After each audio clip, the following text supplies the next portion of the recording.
Good evening, ladies and gentlemen. Welcome back to PSGL. It's a pleasure to be back here, joined with you on a Wednesday night. Once again, we're lighting things up at the home of British Motorsport. We are heading to Silverstone, folks, and it is the PC F1 Esports Invitational. We're looking forward to this one. Welcome back, everybody. Please give us certainly a big hello if you're there in the live chat. My name is, of course, George Morgan, your commentator tonight. Alongside me, the Irishman Jack Kidan. Jack, we are back. We are back here at PSGL. Yeah, we are. Finally, we're getting some racing at last on the new game. Very, very excited.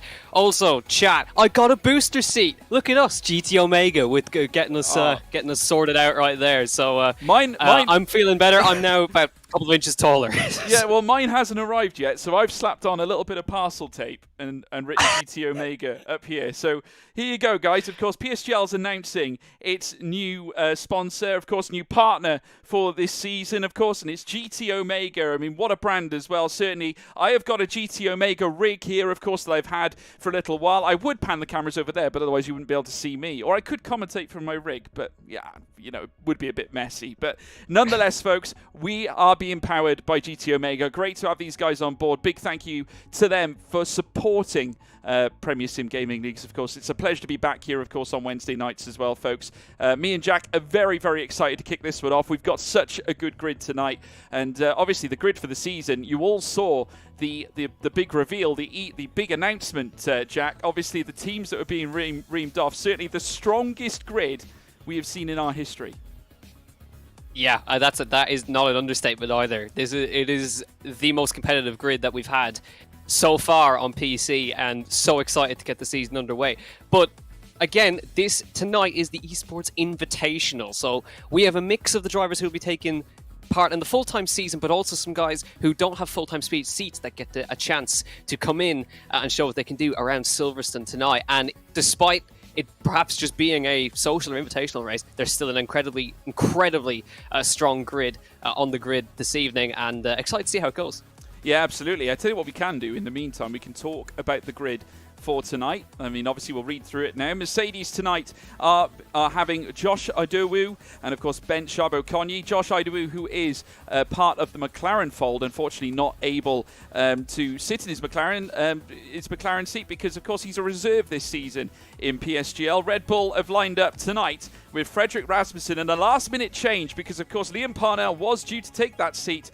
But the full-time driver, Marcel Kiefer, is with us tonight. He is going to be partnering Freddie Rasmussen. So we got two Red Bull drivers, certainly the current Red Bull drivers, the main squad lined up here tonight. So that's very exciting. Ferrari running with their main two as well. Brendan Lee and Fabrizio Donoso, they're racing here tonight as well. We've got McLaren's Barry Burman lining up alongside content creator and very talented league racer Tom Martinez as well. Alpine have got Patrick Sipos, their main man, with Philip Presnader, of course, one of the first reserves as well in PSGL. AlphaTauri, Floris Viers makes his return to the top level with Sam McBride as well alongside him. Aston Martin line up with Carter Lundy and Jack West. With Alfa Romeo, with Danny Beresne, their full-time driver Joe Hannon as well alongside him. Williams lining up with full-time Spaniard Alvaro Caraton, as well as Louis Welch alongside him, the Padman back as well, racing with us. With Haas's Matthias Van Erven, and Tymon Shooter makes his return as well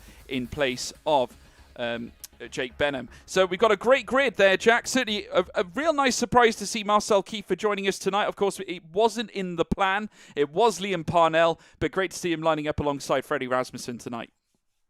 Yeah, great. Of course, we have the British Grand Prix is this weekend, so a number of the drivers are taking part in the Pro Exhibition, which is why they're not around this weekend. But great to see Marcel on the grid, and we know he's streaming over on Twitch from the Red Bull factory. How cool is that? That he's racing PSGL from the Red Bull factory, just down the road from Silverstone. But we are now, for the first time, loading into the lobby for full qualifying around Silverstone.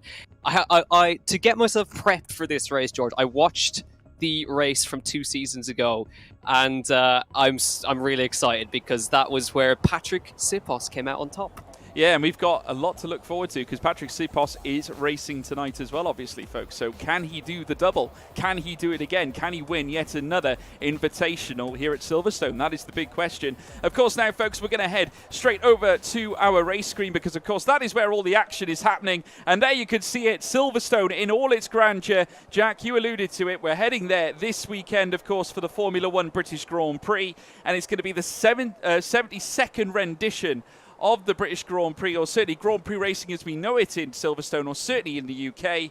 And it's always a pleasure to come back here. And as you can see on the brand new game, it's been given a little bit more of a refined look, should we say. Yeah, it looks fantastic, doesn't it, on the new game? We're still waiting for drivers to actually come out onto the circuit. They're taking their sweet time. Let's see who gets the honour of being the first to come out onto the track for the first run of Q1. Of course, reminder, with the rule changes, folks at home, there is now no longer a requirement for the drivers to start on the tyre that they set their fastest lap on in Q2 during the race start. So we're going to be interested to see how strategy unfolds now, because normally we have some drivers aiming for P11 for free tyre choice, but now that doesn't matter anymore. So it will be interesting to see how that eventually comes through. But just having a look here, the honour of the first car on the track is Brendan Lee, who's the first one out on the circuit. And George, some things never change, do they? He's out on the inters. Yeah, no change there. The green written Pirelli tyre certainly on the side of the compound. So once again, the wet tyres making a return at the start of qualifying already. We've got some retirements as well. Matthias van Erven actually retiring from the session. I'm not sure what that's in relation to. Very, very interesting indeed. But certainly now we're seeing the cars now venturing out onto the circuit for their first taste of league racing qualifying. Brendan, of course, being joined as well by a Red Bull. I'm not quite sure which Red Bull that is. That could either be Rasmussen. In fact, I believe it is Rasmussen, or it could be Kiefer. In fact, both of them are out on outlaps as we now keep our eyes peeled. And it is indeed Marcel Kiefer heading into Copse Corner alongside that of the Ferrari. Great to see the new look cars out on track. By the looks of it, Jack, we're going to get a new session. Yeah, we're getting the lobby restart because, now not for any desync reasons or anything like that, but Lewis Welch forgot to put it on default setups. So that's the reason. Wonderful. So that's the reason for that. So no game issues there. Just we were meant to be running on preset setups only for this session, and we're going to get a new session in a few moments' time. So congratulations, Lewis. Well done. And that's what you get for making a booster seat comment last week. Yeah, there you go. Lewis Welch getting what he deserves for not putting on the default setups. I have to tell you, not a good start, folks. But at least we can say no other little issues that are going to be causing concern, certainly for us at the moment. But there you have it, folks. Why presets, you ask? Well, why not? I mean, obviously the drivers have yet to explore the idea of using customized setups. Obviously, a lot of them have been posting world records on default setups. So what's the point in having setups if not everyone has them? It's going to be a definite case that we're going to be seeing the presets, at least for now. When we head into actual league racing, then that is when we'll see the drivers putting together their own setups and certainly trying to challenge for the PSGL PC title. Looking forward to seeing what these guys have on the table, certainly for this race. I have to tell you, I'm watching some of the drivers out in action. Obviously, lots of people enjoying the new game. I have driven it myself, and I have to say the cars themselves sound stunning. Yeah, I would have to agree there. The sounds are really good this season, and I'm still trying to get used to the physics. It's a little bit different, but I think with a bit of time, it should be good. And I think a nice improvement, actually, I think we were chatting about this just before the broadcast, is the music in the menu. It's actually really good to sort of chill out. I've got it on my headphones right now, and it's a little bit more interesting to listen to, which is nice. And I think we have yet to see what the racing is going to be like, but I have high hopes. Yeah, I mean, obviously you can tell, you can really see electronic. I'm just be careful not to die. All right, George. surviving. George is dying, guys. George is dying. You can see that EA have really made their mark on this game this year. I think if you compare it to previous seasons, this is definitely an EA game if you look at it on paper. Obviously, you get the EA Sports at the start, but if you just look at the soundtracks things of that nature. Obviously, something we usually see in FIFA. So that is something that you get to see. And you also, like we've just seen in the comment there from Ryan Marr, the menu music is in the grandstands while driving too, which is also quite an interesting feature, not something we've witnessed before. But, I mean, when I've gone to commentate at the likes of Spa, I just came back from Spa-Francorchamps from the GT Open weekend, and they've got music playing while the racing is happening too. So that is, in itself, a very realistic feature. Yeah, it is, and it's nice to hear it when if you're driving around certain parts of the circuit, you can actually hear it pumping through the speakers on the track as well, which is really cool to see. But I think the lobby has been fixed as far as I can see, so we're just getting ready to go in a few seconds' time now. But at least we have it correct right now, and as you mentioned, preset setups only for this week, due to not everyone having time to actually develop setups. I mean, the game's only been out a day officially, so there's still a lot of drivers who may be at a disadvantage for not having a setup done. So may as well make it fair, make it default. There's a couple of presets. You've got different ones, but I know a couple of guys will probably run round about the same kind of presets on it. So be interested to see if some guys opt for the increased top speed setup, or the increased downforce setup, or the balance setup, or whatever. It'll be interesting to see how that goes. But we'll be getting underway in a few moments' time right now. I think we're just waiting on one driver as far as I can see, but we'll have to wait and see. I think there's a couple of guys who might be just restarting PCs and stuff, but stick with us. We're going shortly. Yeah, it won't be long now, folks. We'll be getting ready to commence our very first race here on the F1 22 game, and this is going to be one you don't want to miss.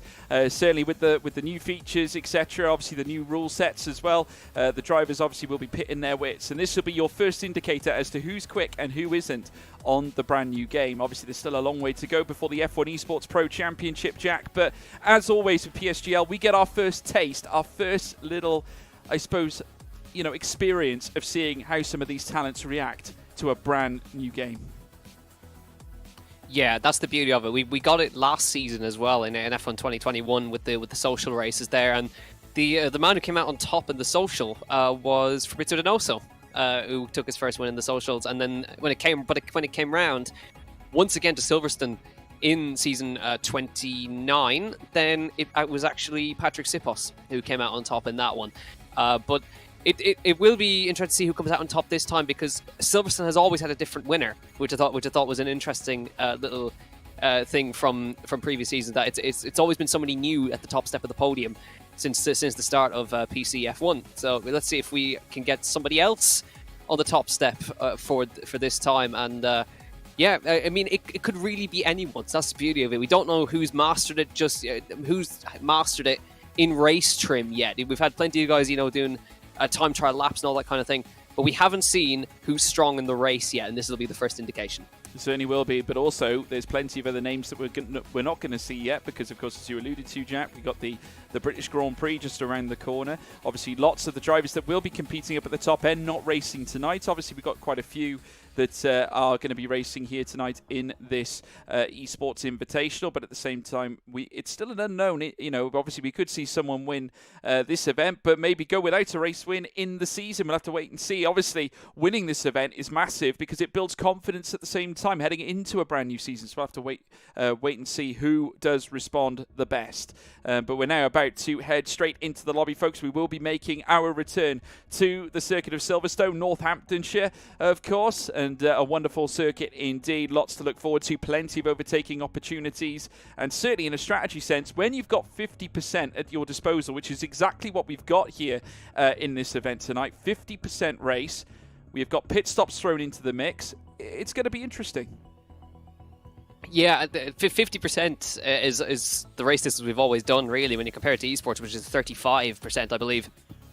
So it does provide for some more interesting racing, I think, because it gives more opportunities for pit stops, more different opportunities for pit stops. So in a way, all of this is going to be new, especially with the new tire rule when we get to Q2. That's not a thing anymore.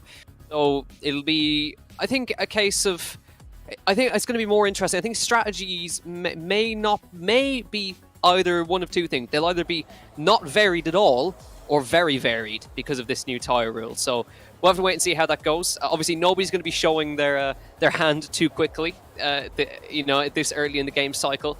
So, F1 Esports coming up at the end of the year as well. The guys are not going to quite show their true pace, their true strategies, whatever. But I think that's what makes it so good, is that we see the stories before F1 Esports, and we see the rivalries before we get to F1 Esports. So I think that's where the strengths lie here. Yeah, absolutely right. There you can see live pictures there, folks, of the cars now making their way out of the garages. And we'll look forward to seeing how these drivers respond. Certainly, this is our new venture onto the brand new F1 game. So obviously, lots of what could be teething issues, but at the same time, I think we could be generally pleasantly appreciative of the work that has been done, certainly to the F1 series, certainly for now, as we're seeing the cars now exit the garages. And we're going to have a very, very active track very shortly. There is Brendan Lee making his way through towards the next left-hander, certainly heading through the loop corner and very shortly down the Wellington Straight. Certainly this is one of the high-speed sections on the circuit. You can come down into the Wellington Straight and the Hangar Straight at around 325 kilometers per hour, holding on to 8th gear as we now watch Brendan Lee head through this next left. He'll be warming up the tyres, certainly though, at this initial stint. I know we alluded to it before, but intermediate tyres on the car at the get-go here, Jack Cannan. Yeah, and it's we've always said this. I said those exact words at the start of the F1 2021. Some things never change, and the intermediate tyres, they always come out on the first runs. Got a chance for the guys to check that their, first of all their equipment is functioning correctly without wasting a set of dry tyres in doing so. Make sure the setup's loaded correctly, but that's not really going to be a factor here because of, well, they're all running preset setups. So it's just a case for them to get used to how the car feels on the intermediate tyres, because it's going to feel worse on the intermediate tyres anyways. So we'll wait and see how it goes for these guys. But obviously these first Q1 runs are not going to be in any way representative of what's going to be happening out on the circuits later on in the qualifying sessions. But the first man who has come round to begin a lap as one of the Alpines just peeled into the background, it's Brendan Lee in the Ferrari, who's going to be the man who sets the first timed lap in quotation marks around Silverstone. And let's see how Brendan gets on the intermediate tyres. And he doesn't exactly make turn one because of those intermediate tyres, but he's still trying to get used to everything here. And I think it's just going to be a case of settling in and making sure that, first of all, most importantly, that all of your equipment is functioning correctly at the start of this game cycle. Absolutely right. We're just quickly having a little look at the graphics displays. Obviously, at this moment in time, folks, new game. We've got to try and make some adjustments. Hopefully now we will see some improvements. It's been a pretty common affair when it comes to a new game. Obviously, not everything is absolutely spot on.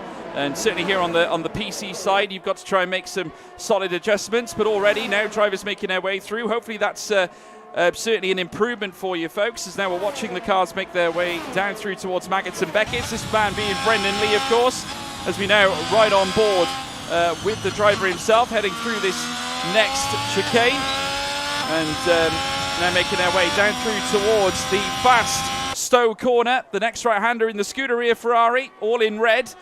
Now down through towards this next right, down through towards Vale, and then of course the club corner. And obviously not a lot of these times are going to be representative because, of course, given the fact that they are on the wetter tyres, these will not be representative quali lap times that they do post in this initial stint of Q1. But Brendan Lee sets a 1:34.894 to kick us off, Jack Cannan. Yeah, that's the first time. Marcel Kiefer goes a little bit quicker on a 32.919 intermediate tyres. So again, not representative. Guys are still getting used to how it feels on intermediate tyres. I'm sure they're going to have to use them quite a lot in some cases. But Joe Hannon is the man who comes into second place. Freddie Rasmussen out on the circuit now as well. Flores Bears also out on the circuit in the AlphaTauri. And he goes to the top on a 32.793 in the AlphaTauri. And again, it's interesting for us to see or get used to the new cars. I think they look brilliant, honestly, on the new game, especially with especially from the broadcast cameras. I think they look a little bit meaner, I think, from the broadcast cameras right now, and it's nice to see a different looking car out on the circuit overall, but still nobody has done a lap on any sort of dry compound tyre yet, but that should be coming up towards the sort of mid part of Q1 in this one. But I like starting off the new games with old traditions, and I don't think this is really ever going to change, George. I think we're always going to have guys just going out on intermediate tyres for their first runs from forever on the F1 games. Yeah, no, absolutely. It's a common, certainly a sight that we see here in this type of game, that's for sure. Flores V is currently holding the top ranked time of 132.793. Time and Shooter also out on track too. He's making his way into the pit lane, so not a lot of drivers there out on track. Joe Hannon on his reappearance here in PSGL, now sat in third place, just behind that of Marcel Kiefer, who's in second, so already only 4 times posted here in this initial stint. So, you know, obviously interesting, still nothing to really see just yet. Obviously we need to wait until they get onto the slick tyres, and very shortly we will get an in-depth look as to who is fast, who's not, who can improve and who can adapt as they now make their way in towards the garages. You can see the Red Bull crew now moving Marcel Kiefer's car back into the garage, and the man who's going to be coming out next is none other than Ben Charbot-Cogny on his return to top tier action here, Jack.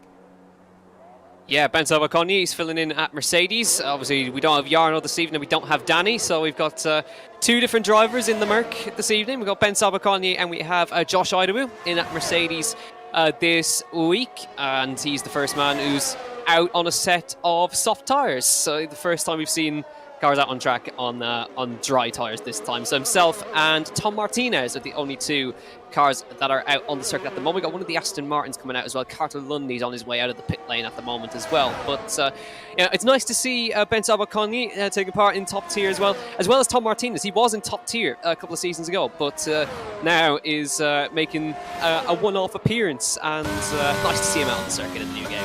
Yeah, absolutely right. On the soft tyres as well, on his outlap, just warming up the compound, getting set to head out again, certainly for his hot lap, and he'll certainly try and get himself teed up, well, certainly in the best position possible in order to try and stamp his authority on this classification. Flores V still holds the top time, 132.793. Now heading down through towards Vale and Club Corner. And in the Silver Arrows, of course, that are now returning to the silver livery that they are known for, certainly in previous seasons in the past when they have won world championships. And now the Mercedes team back donning that same colouring now as well, heading through turn 1 at Abbey Corner. Now coming down in towards Farm Curve at turn 2. You'll then take the deep descent in towards the next right at the loop, out of Village Corner at turn 3, and then make the move around Aintree, where he'll then tackle the long Wellington Straight. If I say long, it's not as long as the Hangar Straight, but at the same time it does carry the same speed leading in towards the corners itself. 320 kilometers per hour at this point. It is a Mercedes man nonetheless that does hold the track record here. That is of course being Lewis Hamilton, a 127.369 in a Formula 1 car, as now Ben Charbot makes his way through this next right. Coming through now very soon at Cops Corner, where he'll then tackle Maggots and Beckett. You just see the cars trying to get out the way. The Alpine, of course, just in behind us. We're now watching certainly Ben Charbot-Cogny whittle his way through. And as he does so, on the outset of Maggots and Beckett, in towards Chapel Corner. And now down towards what will be Stowe Bend. And just look at that, the view there with the cars warming up the tyres in behind. No better sight certainly here in Formula 1. He tackles Stowe at turn 15. Oh, a little untidy though with the rear wing, heading now down through towards turn 16 at Vale. And very shortly around Club Corner, turn 18, the last corner on the circuit. That is all the cornering here at Silverstone. Top tier time of 127.696 marks the return of Ben Charbot-Cogny, and he goes first with Tom Martinez in second place. Yeah, good effort from Ben Charbot-Cogny. He has the honour of setting the first official lap around Silverstone F1 2022 for PSGL. So well done to him, as we see basically everybody's out on the circuit except for Brendan Lee. So it's going to get a little bit hectic for space around here at the moment. I think we have one of the other McLarens who's about to begin their lap, and the other McLaren is, of course, Barry Borremand, who's back this time, and he's about to begin his lap around at Silverstone as well. Just behind him is the Ferrari of Fabrizio Donoso, and of course he carries the win from last season's Invitational from around here. So he has got a pedigree from here. He's won here before, but interesting to see him in new colours. We'll have to get used to him in a Ferrari. Yeah, we certainly will do. Barry Borremand now heading through the next double left. Again, a little twitchy as he makes his way through this next left-hander. Joe Hannon goes fastest with a 127.474. We're now right on board with Barry Borremand heading down in towards the next left at Brooklands corner at turn 6. Heads in towards left field at turn 7, riding all the curbs as well as he now rides through this next right-hander, down through towards this next right again at Woodcote corner at turn 8, down towards Cops and at turn 9. Plenty of action to be had here in Q1 already. Barry Borremand near enough topping out here around Cops corner. You can take it near enough flat out. You're flat out heading into the corner, but you have to lift off as now Patrick Saipos, of course, a previous winner here at Silverstone, goes fastest of all at 27.005 and goes clear there of Danny Beresny in second place. All of the cars now starting to trickle in lap times as now we watch Barry Borremand head in towards Stowe. He'll then take this very high speed corner at turn 15 down through towards Vale. Heaviest braking point on the track as they make their way into this point of the circuit. Coming through now, turn 17, 18 next, up towards the line now for Barry Borremand. Comes across it, P4 at 27.144. And take a look at those deltas there, Jack. I tell you what, they're still very, very small, despite this being the early stages of qualifying. Yeah, PSGL is always PSGL, how close they are. Patrick Sipos, though, once again, top of the standings. Freddie Rasmussen into second place. He took pole position here last season, or 2 seasons ago, sorry.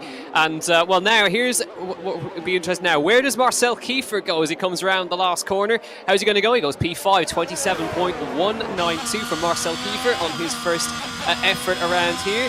Fabrizio Donoso is still on his timed lap. I think he invalidated his previous run.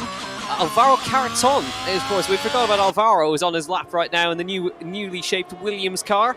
Comes around the last corner right now on a decent lap at the moment is Alvaro Caraton, and he goes to the top on the 26.9 in the first man of the 26s. Yeah, wonderful lap there from Alvaro Caraton, the sole man in the 26s. So 126.978 to get things kicked off. I have to say the Williams car looks great here on the F1 22 game. Wonderful colouring, of course. The traditional blue that we would expect here from the Williams team. Heading through the next left-hander and down through the next straight, then leading down through towards out of Wellington in towards Brooklands. So a wonderful opportunity here for Alvaro Caraton to stamp his authority on this grid. Obviously plenty to look forward to as far as he's concerned. Josh Adowu also out on track as well, but he comes into the pits. Not content with setting a lap time just yet. Plenty of other cars out on track. Floris Viers, though, making his way in as well. Not many cars looking to set those initial bursts of times. Brendan Lee, who's looking to go quicker, currently making his way through Maggots and Beckett's. Very shortly, he'll come around Copse Corner. Now, he is definitely at risk. Currently sat in 20th place. We've only got just under 5 minutes left in qualifying, Jack. Now, this is squeaky bum time. If Brendan doesn't set a lap time, he could be out of Q1. Yeah, he could be, but I think he's going to be all right. He's coming through the last 2 corners now on his timed lap. Let's see, it should be enough. It's not going to topple the top times, but it'll certainly get him into the top 10, and it does, just ahead of his teammate Fabrizio Donoso by about 100th of a second. So Brendan Lee currently safe, so dangers are in the danger zone, or in the drop zone at the moment. Carter Lundy, Sam McBride, Ben Sabaconyi, Lewis Welch, and Tom Martinez, who's about to begin another lap by the looks of it. So some work to do, but again, super close. There's only a couple of hundredths between Carter Lundy and Joe Hannon, which is the drop zone at the moment. But yeah, really, really close across the board. As you can see, we got multiple drivers on the same 10th of a second up across. But impressive stuff from Alvaro Caraton to be currently in the 26s. But now looking at just to see who else is on a time lap. Barry Borremand is nearly up by about 1/10 of a second in Sector 2. So looking really handy here is Barry Borremand as he comes down towards Stowe Corner now. DRS open. And now he's got to be thinking about the entry to Stowe. Let's see how he gets on here. Up towards the 50-metre board. Gets on the brakes. Turns it in nicely up into 6th gear, runs it out wide, out onto the curb, into the last 2 corners right now. This is a very tidy lap, 800ths he was up by in Sector 2, so this could be enough to maybe sneak himself to the top here. Here comes Barry Burman to top Q1, potentially. Not quite, 27.088. Lost a bit of time in Sector 3 there, George, but again, still a decent effort on a 27.088. Yeah. Absolutely wonderful time, but lost a little bit in the crucial final sector. Not quite able to break into the 26s, not like Alvaro Caraton anyway, who's currently sat in P1 at 26.978. Intriguing, certainly at this point. Further up though, Brendan Lee will be looking to no doubt come into the pit lane. Obviously currently sat in 7th place. In fact, I think he's staying out for another lap at this point, currently making his way around. Maybe going for another timed run before the end of qualifying. Obviously, this is not a representative time. He's plus 23 seconds over his best right now. Marcel Kiefer currently sat in 6 in front of him, but he's currently sat in the pit lane. We got plenty of others, though, out and about. Sam McBride making his way through the track too. Tom Martinez out and about, also looking to try and improve as well. But certainly plenty of movers and shakers, but we're in the crucial final moments here in qualifying. 2 minutes left to go. 1 lap of magic is all that lies ahead for a lot of these drivers.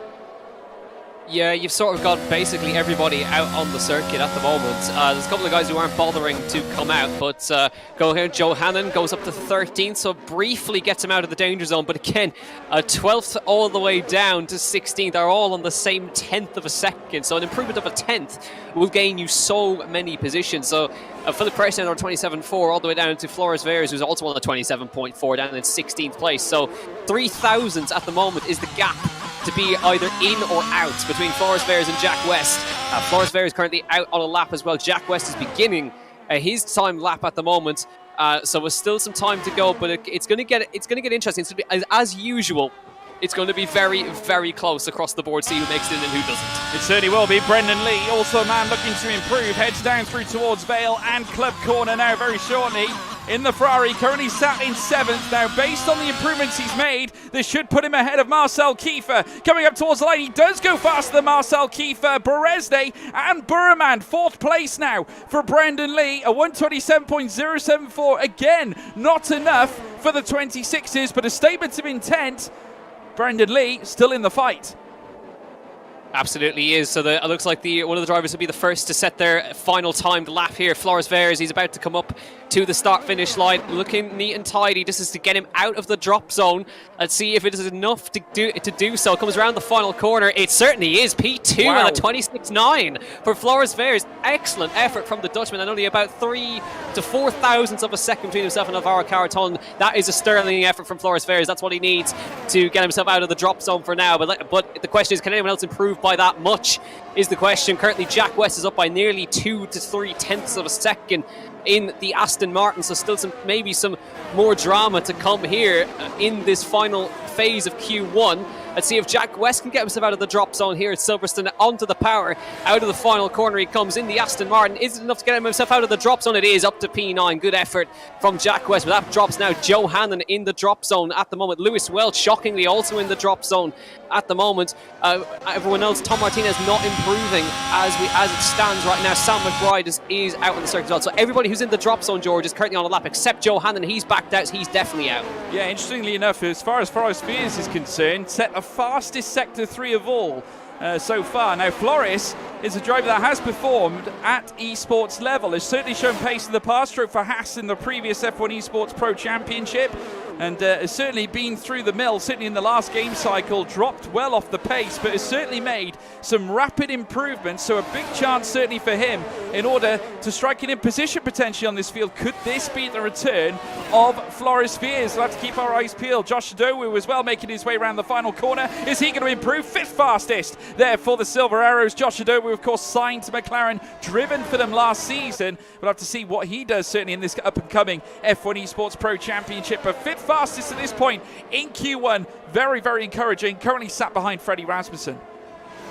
Yeah, and Sam McBride just not enough by 100th of a second, doesn't make it, and Donoso goes to the top, 26.9. Yeah, wonderful lap by the Chilean. Fastest of all at 26.912, pipping that of Alvaro Caraton by a mere half a tenth of a second at that point, about half a tenth, which is incredible, certainly for the Chilean Fabrizio Donoso. A massive effort at this point in time. Donoso on top, purple lap ahead of Alvaro Caraton and Flores Fiers as well. A wonderful start to this session, a competitive start to this session. What a way to kick things off here at the PSGL British Grand Prix qualifying session. I tell you what, it's intriguing. Jack Canaan, what a lap. Yeah, it was. I was talking for a while there. Does nobody hear me? No, we lost you then. Your camera's gone off as well, which is a bit weird. But I was going on a fantastic spiel there. Unfortunately nobody heard it. Brilliant.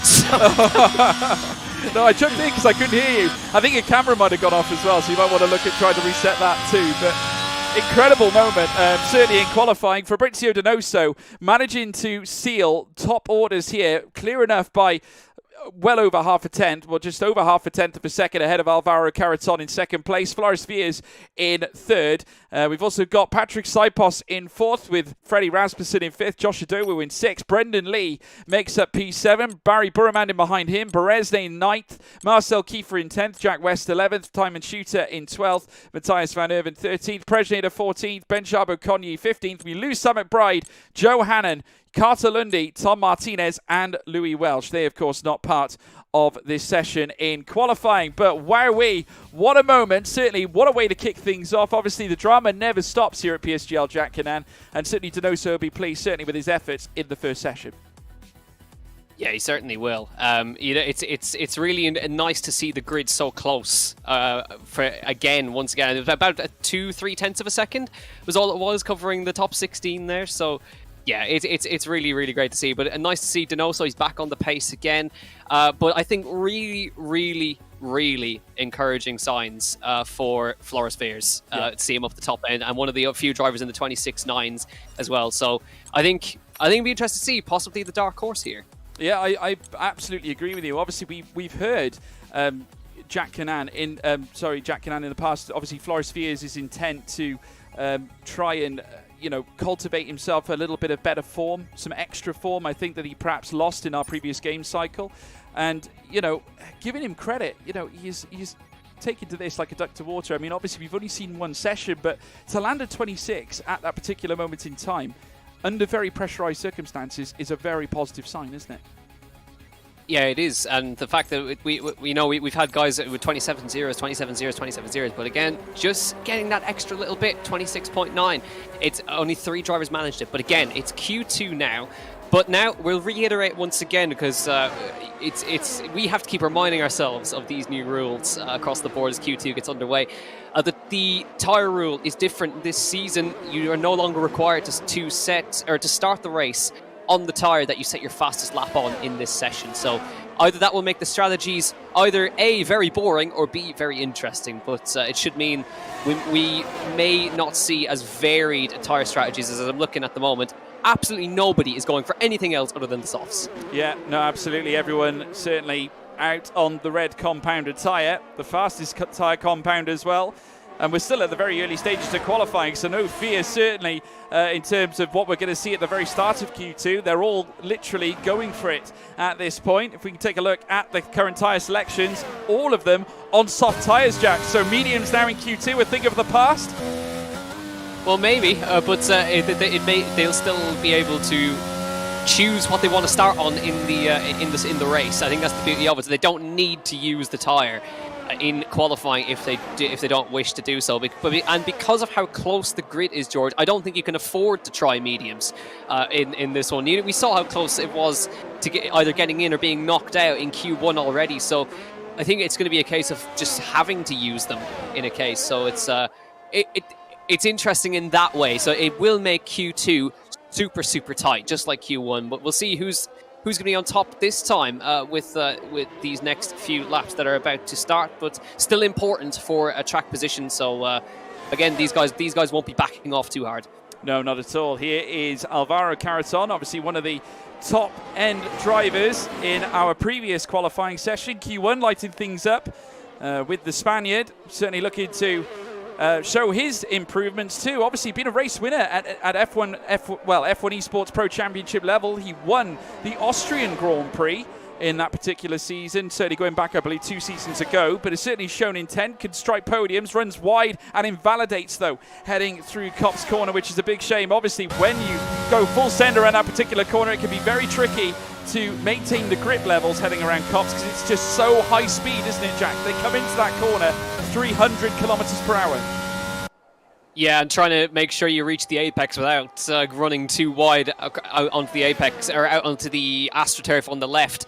You got to be super, super careful. You got to be precise, I think is the word around Silverstone, because it's rated as an easy track according to in-game, but it may be easy in some way. But what do we got happening?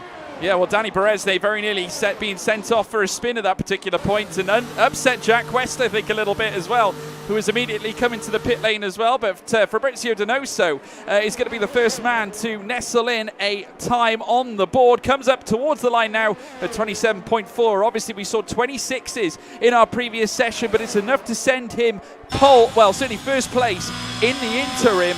Not a bad way to start, certainly a good banker at 27.4 at this stage, Jack Canan. But certainly we'll see more drivers heading into that 27, into those 26s. Yeah, for sure. So it'll be just banker runs in Q2 just to make sure that you get one in, get a time on the board, make sure that you're somewhat safe. But I'm looking right now, purple in Sector 2, Floris Fairs. He's doing really, really well up towards Stowe Corner at the moment. Let's see what he's able to do as he turns it into Stowe Corner. And keeping it nice and neat and tidy so far.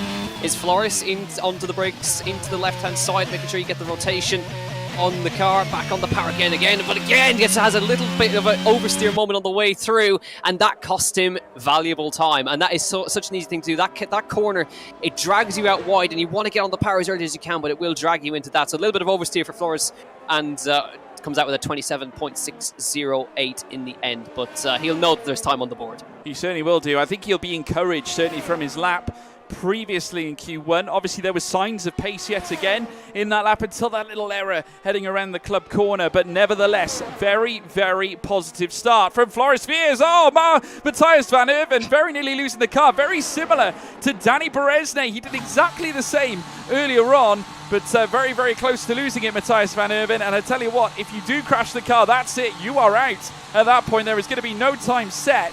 So that would be a very embarrassing set of affairs, certainly as far as he's concerned. Donoso comes across the line. He's about to go out and set yet another lap time, unless he wants to come in and change those tyres. But we are very early in the session of qualifying. You might choose to obliterate these softs and just maybe improve slightly on that 27.4 that he's already listed. Brendan Lee, his teammate's about to cross the line to commence his flying lap at this point as well. Plenty of cars now venturing out.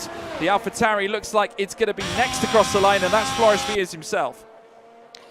Yeah, Floris is just about to come into pit lane, and he's set his banker time. He's happy. So right now, the only man who's actually out on a timed lap is Brendan Lee in the Ferrari, who's coming down the Wellington straight right now with DRS open, heading down towards into the Brooklands, and he's gone purple in the first sector, 27.4 in the first sector for Brendan Lee, and then immediately backs out of it. So not too worried about setting a time at the moment, but now we have everybody out on the circuit except for Matthias van Erven and Floris Fairs. So still some time, but now it's going to get very busy out on the circuit. Certainly is. Patrick Saipos, another man who's out on a fast lap, as is also Jack West. So the Alpine making its way through, the Aston Martin in behind as well. Jack West making his way through the first sector, through Village and then the Loop. And of course, Patrick Saipos will make his way out of Aintree, heading down the long Wellington Straight. Again, one of the fastest points on the circuit, coupled up with the Hanger Straight. You'll send it down at 325 kilometers per hour before you then brake into the next left-hander at Brooklands. And you'll be topping out around the same, heading through the Hanger Straight in towards Stowe, which is a little bit quicker around that particular bend, as we're now watching them make their way down through towards Copse as well. Again, this one very high speed, one of the fastest corners on the circuit aside from the Maggots corner. Heading in towards turn 10 now, this particular tricky set of chicanes. And tell you what, if you disturb the car or unsettle it in any way, this is the last place you'd want to do it. Heading now down through towards the next right-hander, and incidentally, fastest in the second sector, Patrick Saipos. So showing some really good speed heading in towards Stowe. Now around this next right. Of course, Alpine, who have got a very good lineup in Formula One, certainly made up of Fernando Alonso, of course a former world champion, and that of Esteban Ocon as well, part of the Mercedes Academy as in years gone by, is now Patrick Sipos. He does go fastest, the 27.150, immediately snatched away by teammate for tonight's event, Philip Presnader. What a welcome return from Philip Presnader. Yeah, Philip Presnader, really good pace from a former race winner in PSGL back a couple of seasons ago. Next across the line though, Danny Beresne in the Alfa Romeo gets a little bit out of shape coming out of the final corner, gets across the line, 27.110, not quite enough to eclipse that car of Philip Presnader. Here comes Barry Burman though, what could he do? He goes at 26.9, there's Barry Burman up on top once again. Timon Schutter across the line, 27.332.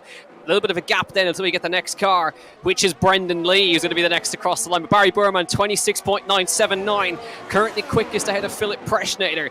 Let's see what this man Brendan Lee is able to do around the final corner. He gets on the power nicely across the start-finish line to set a 26.9, and he goes to the top. Next car across the line is Rasmussen, 26.8 this time for Rasmussen. 26.9 for Caraton once again, super consistent. But here comes the other Red Bull now, Marcel Kiefer. Where's he going to go on the leaderboard? He goes to 6th, fast at 27.1, but Rasmussen once again pulling out a lap, 26.8 we go into. Yeah, what a start indeed for Freddie Rasmussen. Welcome back to PSGL, the Great Dane, of course, who's managed to certainly be a title contender in F1 Esports Pro Championship, though a champion in Formula E Accelerate, so he has tasted championship gold in the past, but has also won the team championship for Red Bull in F1 Esports 2, so he has got form, he has got pedigree, and now once again he is on top again, a 26.894 to go ahead of Brendan Lee's time. We have now got none other than 4 cars all in the 26s, and it's Rasmussen, Lee, Caraton and Burraman, so that a very exceptional top 4 list of drivers. Philip Presnader then in behind those at 27.069, puts him in 5th place, but faster than Marcel Kiefer as well. So Marcel Kiefer only good enough for 6th fastest, though albeit he will go through to Q3 because he's in the top 10. Yeah, he certainly is. He was improving in the middle sector, but he's now obviously run out of ERS, so he's going back to the pit lane. But at the moment, just looking who else is on a lap. I think Flores Vires is out. Yeah, he's currently on his lap and he's gone purple middle sector. So Vires is currently absolutely flying up towards Stowe Corner. He comes looking really settled now. He's already been thinking about that exit onto the back straight, onto the Hamilton straight. He's got to make sure he gets this correct this time. Into the left-hander he goes. Back to the right again, back on the power, he gets nicely this time, no oversteer at all. Here comes Vires across the line, and he goes 4th on a 26.968. Look at that, we've got 4 drivers on a 26.9, but again, solid effort from the AlphaTauri. Yeah, wonderful effort, and he's back up playing with the big boys here, Jack. This is interesting. Could this be the return of Flores Viers? We'll have to keep our eyes peeled. Donoso now makes his way through, and he's finding pace here at this point as well, comes up towards the line in the Ferrari, fastest of all at 26.7. Sensational from Donoso, who was quickest in our first session of qualifying in Q1. Now remember, it was him and Brendan Lee, his now teammate, who went toe for toe for the F1 Esports Pro Championship in its inception back in 2017 at Abu Dhabi. Donoso again showing pace here in these very early races in PSGL. Wonderful time at 26.762, and also the 6th driver to land at 26 here in qualifying in Q2 as well. Yeah, really good effort from Donoso. Again, we are in Q2 though, so we still have the most important session of Q3 still to come for the shootout for pole position. But now we have some guys trying to make their way out on the circuit now. We got Patrick Sipos out on the circuit right now. In P10, he's right on the cusp at the moment of being dropped out. Currently in the drop zone is Ben Salbaconyi, Jack West, Timon Schutter, Josh Idawu, and Matthias van Erven, who is now, they're nearly all out on the circuit. Josh Idawu coming out on the circuit now as well. But now I think the first out of those guys who will set a lap will be Patrick Sipos, who took pole in the Invitational last time we had one on F1 2021, and of course was a race winner in PC F1 in season 29 here in Silverstone. And remember, he did that from 15th on the grid, so don't rule out Patrick Sipos for anything here as he now begins to wind up this lap for his basically his final attempt at this, so this has got to be spot on. Yeah, it certainly does indeed. Sipos now making his way through towards turn one. This is a huge lap, certainly from Patrick Sipos. We did mention earlier on about his record here around Silverstone. Of course, a race winner here on, well, certainly PSGL soil here at Silverstone as well, and has proven to be one of the fastest rising stars for Alpine in F1 Esports as well. Opening up the DRS as he now makes his way down the Wellington Straight. He's got Brooklands next at turn 6. Now the time to beat, if he wants that P1 time, a 26.762 set by Chilean Fabrizio Donoso. And what a way to kick things off, certainly in the colours of Ferrari, and already feeling right at home as well. Rasmussen in second in behind him as well, only good enough for a 26.894, which on any other day I'd imagine is still a P1 time. Brendan Lee in behind them as well. Ferrari enjoying first and third right now. Sipos is going to look to try and break into that format if he can. Comes through Maggots and Beckett. Now coming through Chapel Curve before he then reaches the long straight at Hanger, which will then lead him in towards Stowe, and already showing improvements in the second sector, 3.5 tenths up at this point as he now rushes around this very fast-paced right-hander. Now this will be enough to break into the top 5 if he can hold on to it. Comes through into the final chicane, rushing now through Club as he now makes his way around turn 18. Sipos, is this going to be a super fast time for Sipos? It is! It's a 26.762, matches toe for toe for Fabrizio Donoso, both of them sharing a 26.762. Mere milliseconds is all that's giving Sipos that top time.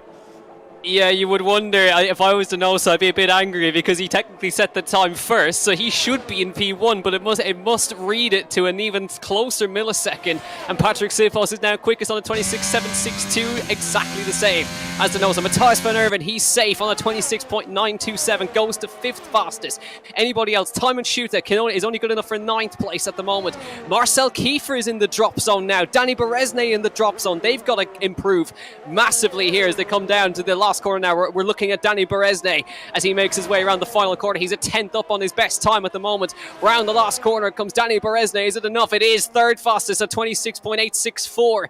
Next up, we have to wait for a few more as well. We have Josh Idowu who's coming through the final corner now, 4 tenths up on his best time. Round the last corner comes the Welshman, and he's definitely safe. 26.870. It's so close here in Silverstone as they come across the line for more times being set of Varric on. Brendan Lee to the top now. Marcel Kiefer, is he safe or is he not? He's just about safe at the moment in P7. Rasmussen in danger now. Barry Boorman into the drop zone at the moment in P11.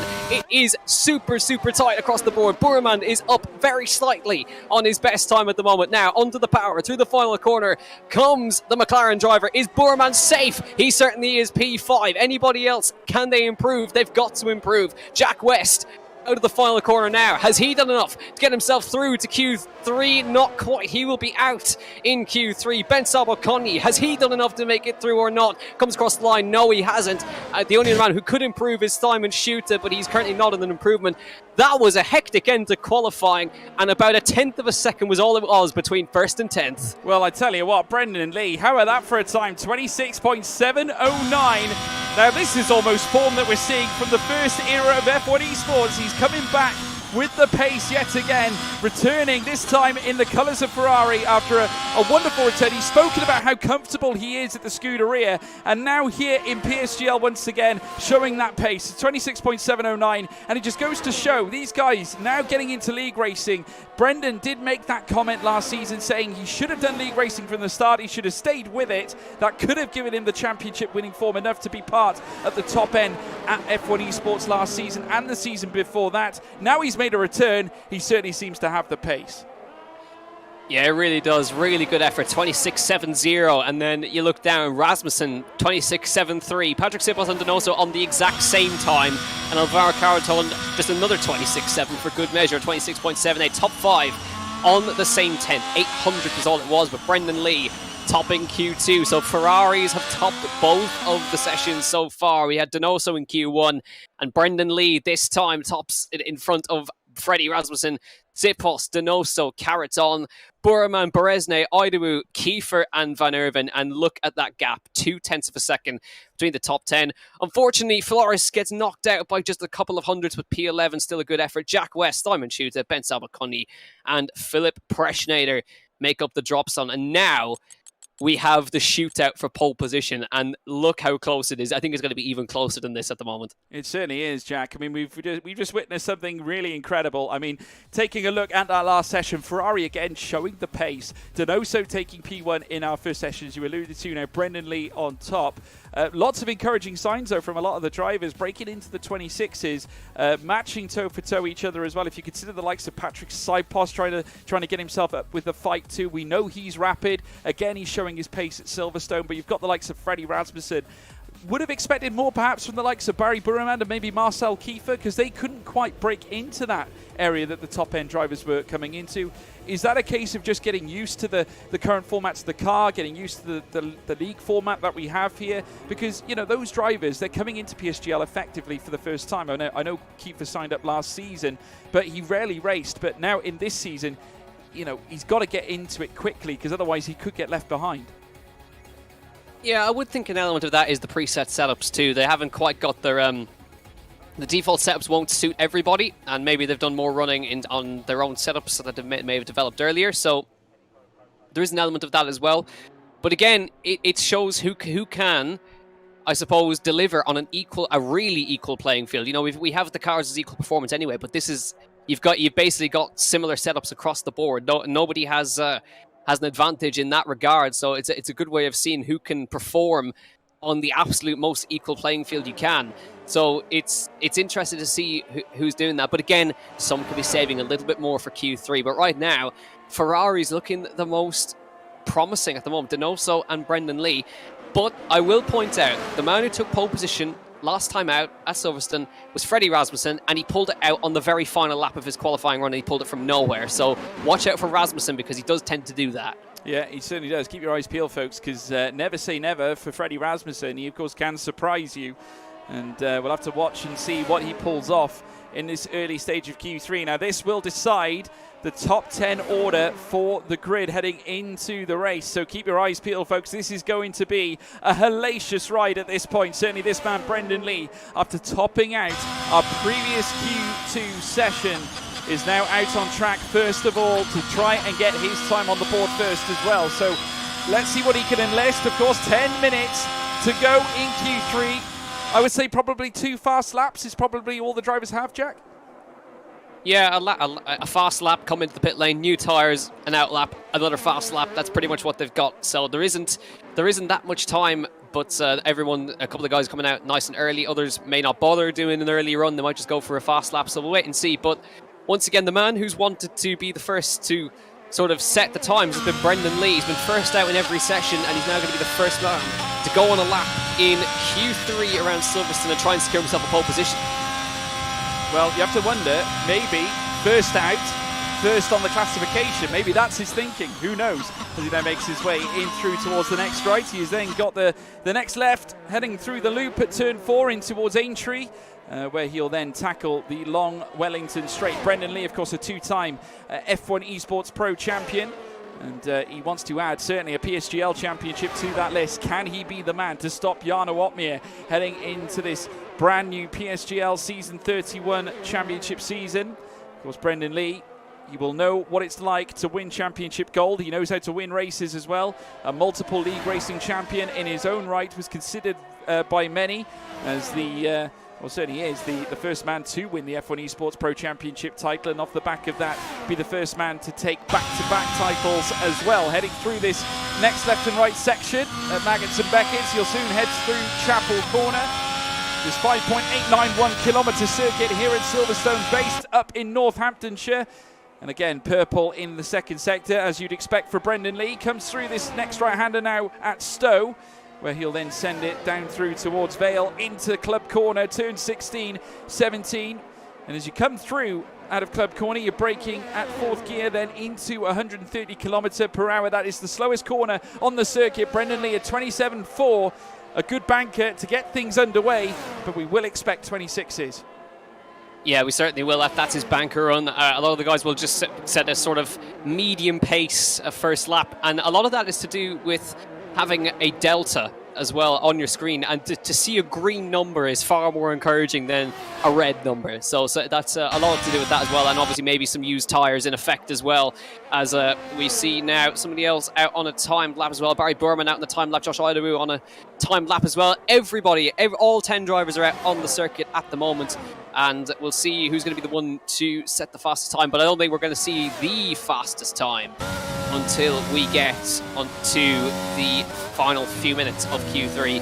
So still plenty of time to go as they cross the line. And Danny Berezne, he was on a slow lap in that first part of the sector, so 51.7, not going to quite cut it, unfortunately, for him. But looking at the sectors, currently Patrick Sipos, the quickest man, 26.6 we go to now. That's incredible. That is, of course, a representative lap time, a time that would certainly be competitive at the top end. So Patrick Sipos, not waiting around, has now managed to cultivate himself a P1 start already in his first outing in Q3. So not a bad start for Patrick Sipos, the man who showed all the pace here at Silverstone, once again showing it with 26s, and Matthias van Urban also in his first stint with a 26.934 as well into second place. Caraton comes across the line. He just misses out on P1 by a mere just over half a tenth of a second, near enough. I have to tell you, it's getting closer and closer up at the top end already 3 times in the 126s, with Barry Burman just outside that on a 27.099. Yeah, here comes Josh Idawu across the line now. He goes to the 26.9 as well. Next across the line, Fabrizio Donoso, looking pretty neat and tidy for Donoso. He comes across the line, second, 26.770. Here comes the Dane, though, Freddie Rasmussen. Is he done enough to steal pole here in Silverstone? Not quite, 26.776, and he matches Caraton exactly. And Marcel Kiefer on the 26.8. 5.5. Caraton and Rasmussen matching each other to the 1,000th, and Donoso 6,000 in front of them. How close do you want it to be? Patrick Sipos, though, the only man in the 26.6s at the moment. But this is wonderful stuff, and we haven't even got to the fun part of qualifying yet. Absolutely not, but I tell you who did go fastest in Sector 3, it was Danny Berezne. So Berezne found the fastest pace in Sector 3. He's now 5th fastest, 26.847. Obviously not quite hooking things together in the first 2 sectors, but enough to suggest that he will make it into the top 5. We have now got all but 2 cars currently sat in the 26s. So Barry Burman and Brendan Lee, you've got some work to do. Certainly out on the second stint. We'll have to wait and see if they can do just that. But Sipos back yet again, showing the pace at 26.692. That is a ferocious lap so early on, Jack Canan. Yeah, it really is. Nearly a full 10th in front of Fabrizio Donoso. So really good stuff from Patrick Sipos. And it's not the first time he's done that. He took pole here before, remember. So this is not unfamiliar territory to him. But it will be interesting to see how he gets on. But it's a really strong showing from him now, as we get close to the end of qualifying now, getting everybody peeling back into the pit lane, putting fresh soft tyres on, and we have what we like to call the calm before the storm. We certainly do. This is where the engines go quiet, at least just for a moment. We're just seeing a Red Bull there parked on the pit entry line. Marcel Kiefer letting Danny Berezne through. A bit of an interesting moment, but nonetheless coming into the pit lane. And, tell you folks, obviously an interesting moment for Marcel Kiefer, but he's still in the car, so no fears here as the garage now welcome him on his return, and they will wheel him back into his garage. So the German Marcel Kiefer, 6th place at this moment, but no one can stop Patrick Sipos right now, the sole man in the 26.692s, or the 6s, and getting things off to a wonderful start so early on in the session. We're now coming into the final 3.5 minutes of qualifying. A big thank you everybody for tuning in as well. We have gone well over 1.6 thousand of you tuning in live to this very first PSGL broadcast on the F122 game. All of you deserve a massive round of applause. Big thank you to every single one of you for supporting PSGL. Please make sure, don't forget to leave a like and also subscribe to the channel and stay up to date with all the races we will be bringing here to this wonderful series that we have here, certainly giving brand new up and coming drivers the opportunity to have a voice and show what they can do. Certainly talents in the car. PSGL has become a market certainly for F1 esports teams in order to try and find their drivers for an F1 esports pro championship seat. And I tell you what, we're going to be looking forward to seeing some of these talents in the future, that's for sure, because Sipos, again, after a wonderful visit last season for Alpine, is once again showing what pace he can certainly procure. And he has come off the back of a rise in PSGL. Jack Canan just goes to show that every young driver gets a chance. Yeah, they certainly do, and I had to laugh when you mentioned a Red Bull on pit entry, because if anyone remembers back to 2 seasons ago, Rasmussen's overtake on Altmir on the way into that very pit lane. Red Bulls and that pit entry seem to have a good relationship, but yeah, no, it's great to see everybody out on the circuit now. Everybody going out onto the circuit for their final runs in Q3. And the first man who's actually out on the circuit and will be the first to go for a lap right here is Fabrizio Donoso, who won the social last time on the previous game. Let's see if he can find maybe a bit more than 1/10 of a second as he winds up for his final run. Now, full focus and full setting. The final Q3 runs are underway. Yeah, let's ride on board with Fabrizio Donoso as he makes his way through towards Abbey Corner in turn 1. He'll then make his way through the next left at Farm Curve, then taking the descent into Village. Of course, he's just passed the DRS detection point for the first one as he now heads around turn 4 at the loop. He'll then put the throttle down 4th gear as he now makes his way around Aintree Corner at turn 5. Wellington Straight comes up next, and then he'll commence sector 2 before heading in towards Brooklands at turn 6. He'll hug the inside line, just grazing the curbs on entry, then heading through the right-hander at Luffield at turn 7. Again, just feathering the throttle as he now worms his way out in 5th, heading through now towards Woodcote at turn 8. Swallows some of the track on the inside as well before he then tackles Copse Corner at turn 9 after the old paddock straight. One of the fastest corners on the circuit here at Copse, of course, as he now makes his way through towards Maggots and Beckett's. Now, this is the fastest corner on the track through turns 10, 11, 12, and of course 13 at Beckett, before then hurtling towards Chapel Curve, this next left-hander, where he'll then commence sector 3 and lead down towards the Hanger Straight. Next up, Stowe Corner. This again a very fast-paced right-hander, one of the most attractive corners at Silverstone at turn 15, before heading down through Vale at turn 16, where he'll then tackle the club corner after that, which is again one of the slowest corners on the circuit. Heading around the final bend at turn 18, Fabrizio Donoso, he goes fastest at 26.672, puts the Chilean in pole position. Oh, great effort from Fabrizio Donoso. He found a little bit of time. All he needed was 1/10. That's exactly what he found. But now Patrick Sipos is going even faster. He's gone 6/100ths and purple in sector number 2 and is on an absolute flyer here. Is this going to be maybe a mid-26 right here for Patrick Sipos? He's got a nail. He's invalidated through Stowe, though, so no way through for Patrick Sipos. There's going to be no time for him on the board in the final bit of qualifying here. Disaster for him. But now Brendan Lee, 6,000ths up on his best time through sector 2. What is it for Brendan Lee as he comes around the final corner in the Ferrari? He goes to P6. It's not quite enough to go any faster. Marcel Kiefer, he's invalidated as well. Not enough for him to get through. There's one of the Hasses coming around the final corner. Matthijs van Erven goes to 3rd. Great effort from van Erven there. Next car across the line, Josh Idawu, who's currently on a good time as well in P9. Onto the power through the Mercedes. He goes across the line, goes to 4th. Great effort from him right there as they come through now. Alvaro Caraton across the line. What's he done? He goes pole, 26.5 for Alvaro Caraton. What about Barry Burman? Can he improve as well? He goes to 7th fastest. The only man who could beat him is Rasmussen. He goes to 2nd. 5,000 is all it is. But Alvaro Caraton has stolen pole at the death with a mid 26.581. Freddie Rasmussen on the front row. Donoso not improving. What a time from the Spaniard. Alvaro Caraton in the Williams takes the first pole position of the new season. Wonderful start there from Alvaro Caraton, getting things underway with a 26.581, the fastest time we have seen, with Rasmussen joining him on the front row of the grid. What a front row lockout that really is. Certainly the apex predator up against the Great Dane, Frederick Rasmussen. Donoso in behind as well in 3rd place after a wonderful session on his return to PSGL, and of course driving for Ferrari for the first time. Patrick Sipos in behind as well in 4th too, so plenty to look forward to heading into the start of the race. You couldn't have a better grid than this, folks. Certainly it's wonderful, but then of course when we head into the actual season, we will be seeing the top end drivers hustling and bustling around this particular track. But what a story. Caraton and Rasmussen on the front row.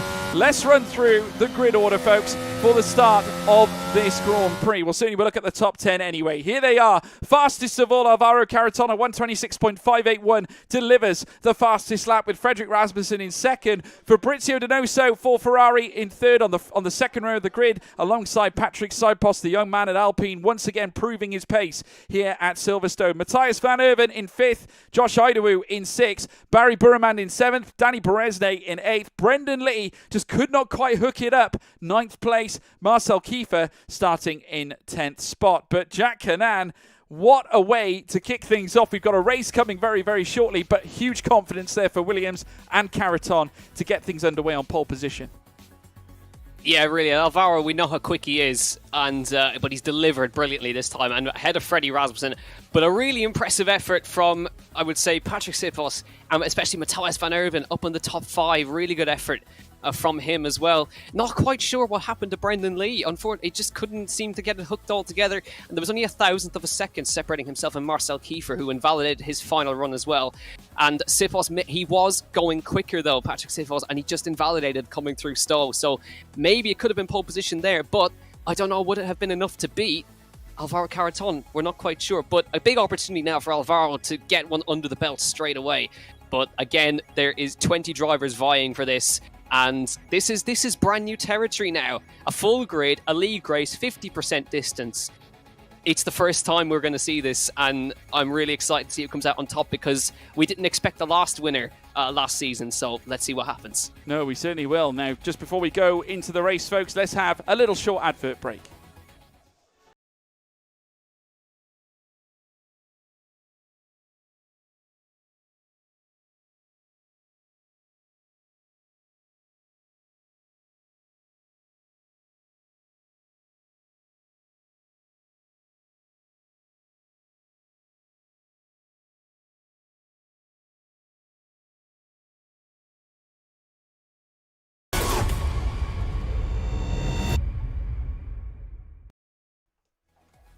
Welcome back, folks. We're just about to get underway in our race, certainly for the start of this PSGL Season 31 Championship season. Of course, this is only the social event, first of all, the Esports Invitational. Of course, we'll be having all our drivers that were confirmed and announced in our announcement show only a day or so ago, in fact. So you can go and watch that as well if you want to get up to date with all the lineups that are planned for the start of the new season. But tonight, we have got the F1 Esports Invitational, of course. Now, this is a standard race that we tend to have at the start of each game cycle, just to get you guys ingrained into what PSGL is all about. You can understand the rule sets and also at the same time see some of the drivers take to the circuit against some of the up-and-coming talents as well. Now, any moment now, folks, we're going to be heading into the race event. Jack, obviously we got a chance to look at the drivers now in qualifying. Who stood out for you most of all through the sessions? I think Alvaro Caraton, for how sort of subtle he was with his pace. You know, you never, as much as it sounds bad, you never really bet on Caraton, do you? But he delivers all the time, and it was really impressive to see how he pulled that lap out of the bag. Again, Rasmussen, he's always there, isn't he? And it's great to see him off the top end once again. But again, I think perhaps if we were to go full standout, I think Matthias Van Erven in the top 5, really impressive. Yeah, absolutely. That is for sure, folks. Obviously, very shortly now, we will go across to our to our race. Certainly, they're out on the formation lap, and we will be bringing you all the live coverage. So you can see the cars now venturing out onto the circuit. Alvaro Caraton leading them around, as he is so vibrantly done up to now.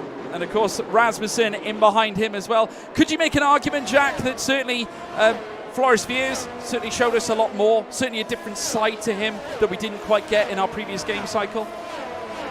Yeah, I think that's a fair comment as well. I think it's good to see him on the pace a little bit more on this early stage of the game phase. But let's see if he carries it forward. But I'm just looking. We got a little bit of a mix in strategies, and that's what I like to see. We have some drivers trying something different. A lot of drivers on the hard compound tires.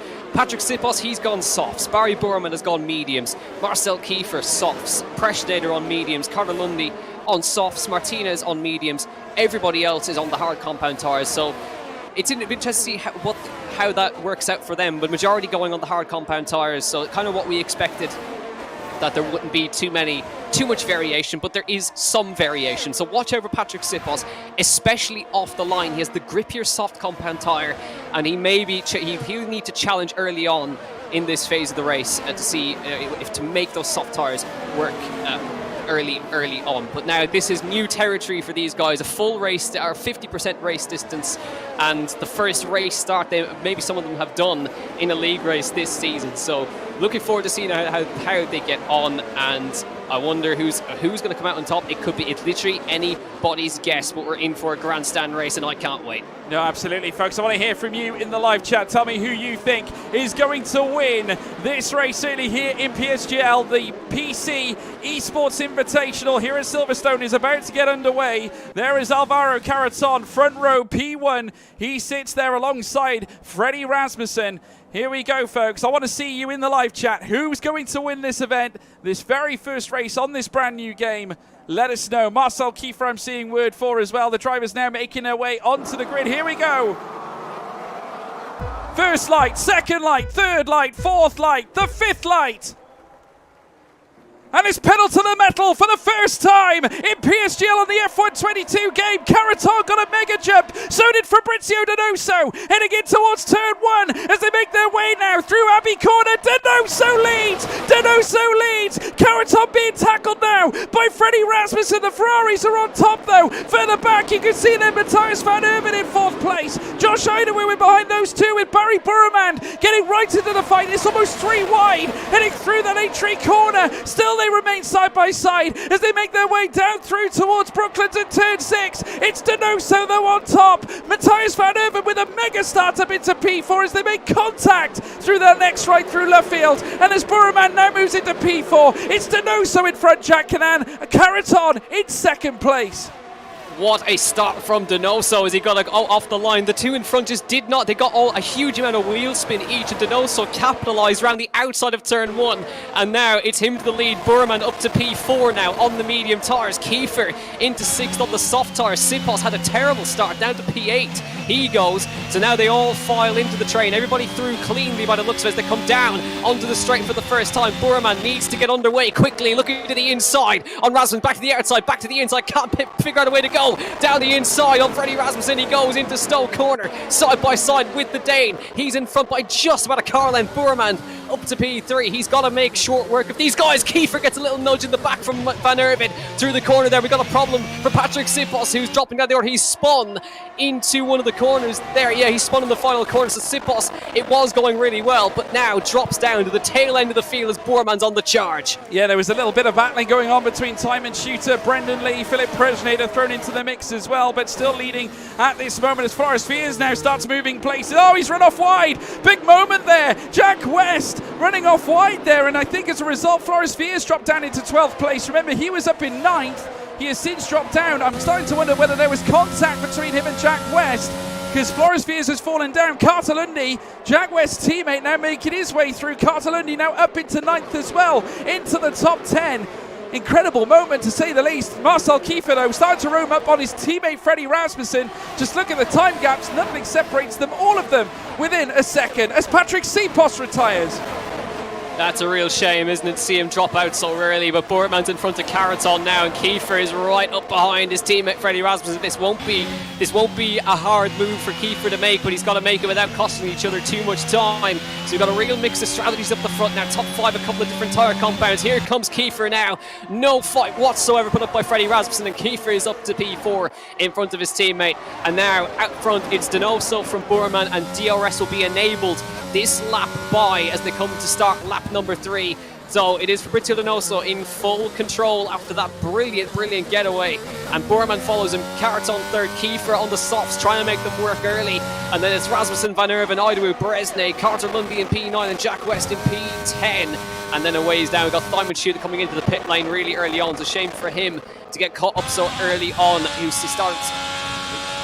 not started too well, but now Burman, benefit of DRS this time, George. I think this could be the time for him to make the move. Yeah, it certainly could be. Barry Burman right on the tail. 2.5 tenths of a second is all that separates them. Matthias van Herven as well in the mix. As now we're seeing Burman just clocking the rear end of Fabrizio Donoso. No move though. Heading into Brooklands at turn 6. Further back, Carrots-on just over half a second in behind him as well. It looked like Matthias van Herven was starting to close up on Freddie Rasmussen too, but not quite enough. Heading down the Wellington straight, still leading though. It is Fabrizio Donoso as he tries and alleviate the pressure being increased and forced upon him by Barry Burman in second place. They now make their way down through towards Maggotts and Beckett through this series of very fast bends. The chicanes here at turns 10, 11, 12, 13 and now Chapel Corner. Barry Burman will be able to open up the DRS before heading towards Stowe. The McLaren now goes alongside now the Ferrari of Donoso as they do so, heading in through now towards Stowe. It's Burman who leads.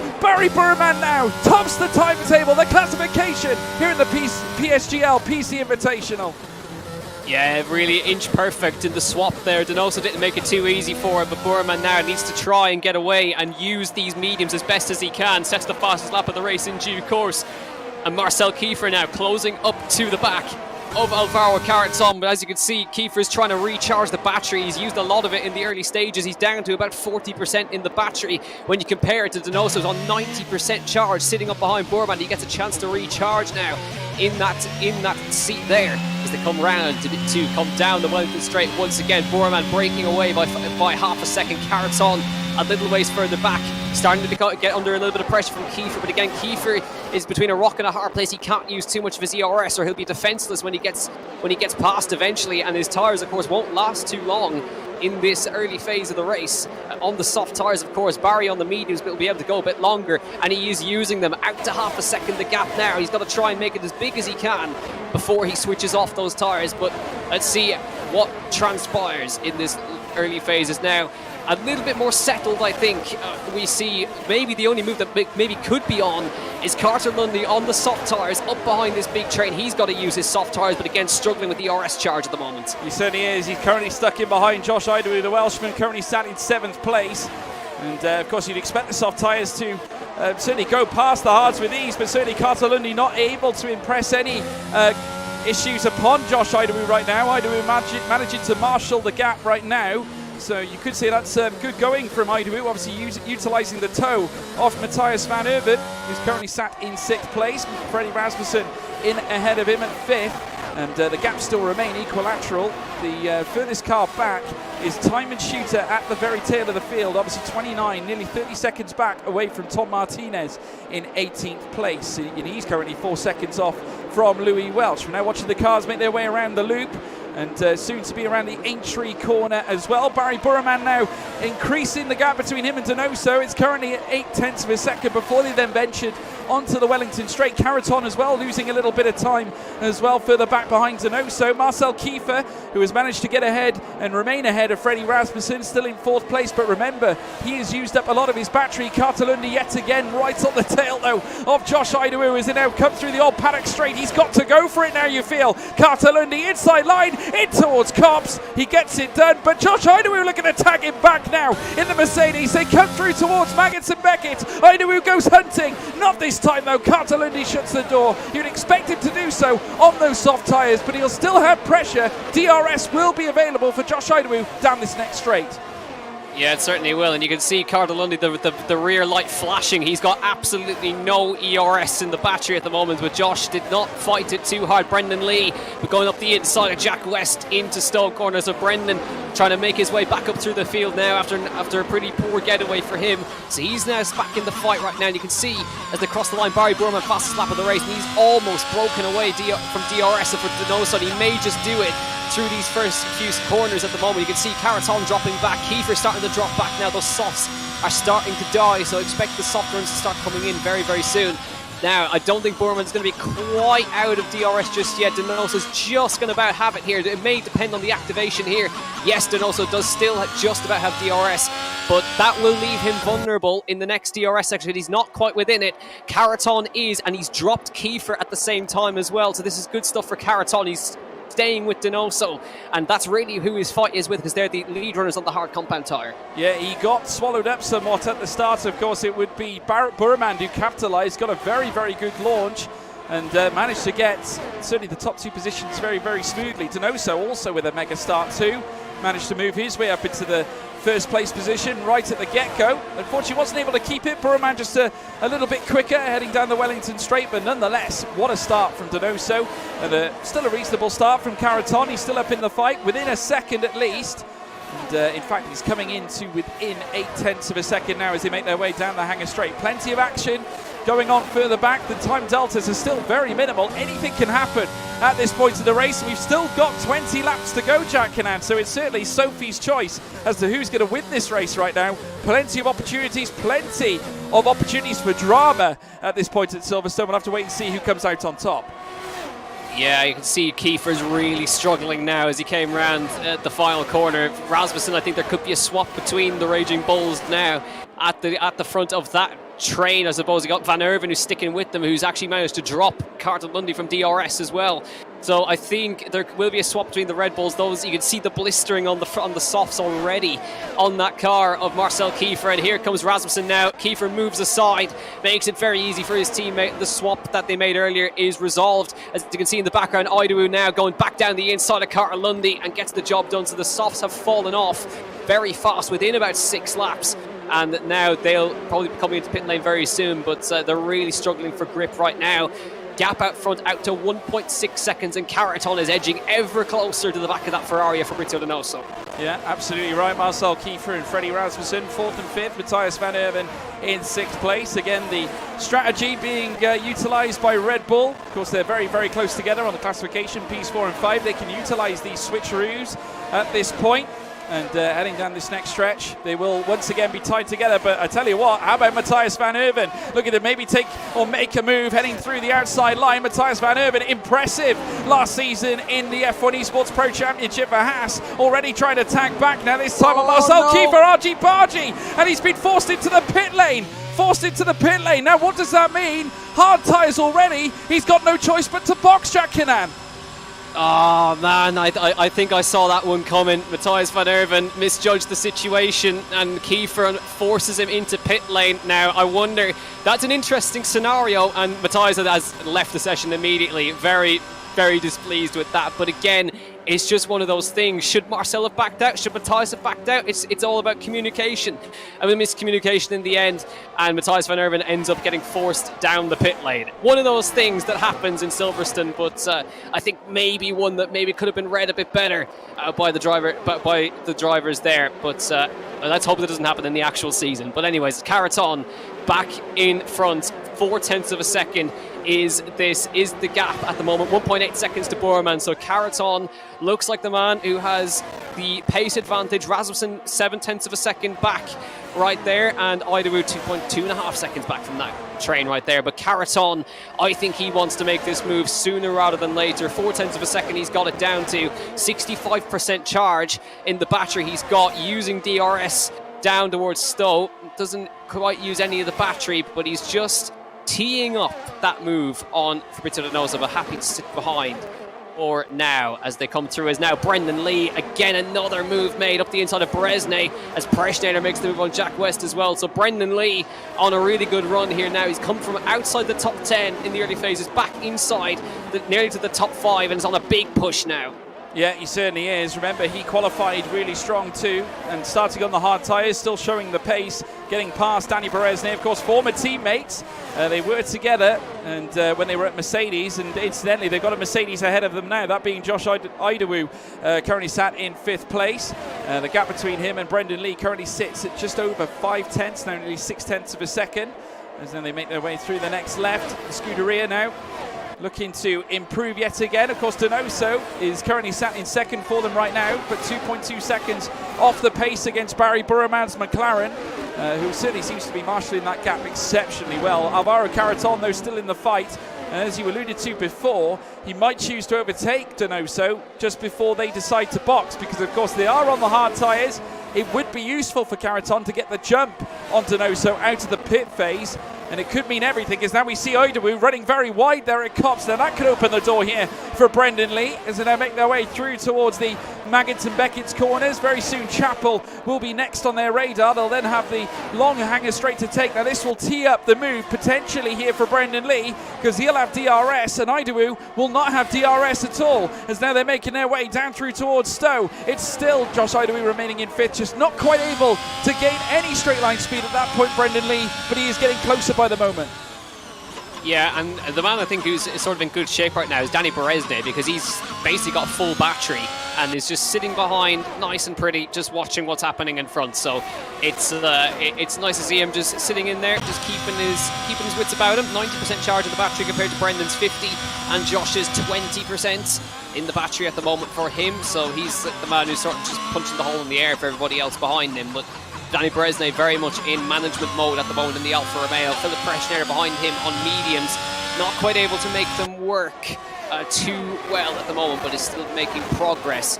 Lap 10 of 26, so now maybe very shortly, in the next couple of laps, those mediums may start to fall off a little bit, and we'll start to see the hards come into effect, as Marcel Kiefer now just getting in front of a couple of drivers who pitted on that time by. Tom Martinez has come into pit lane once again, but it's now lap 10.26. Carton still sat behind, still being patient, saving the battery a little bit. Rasmussen about half a second back from them as well.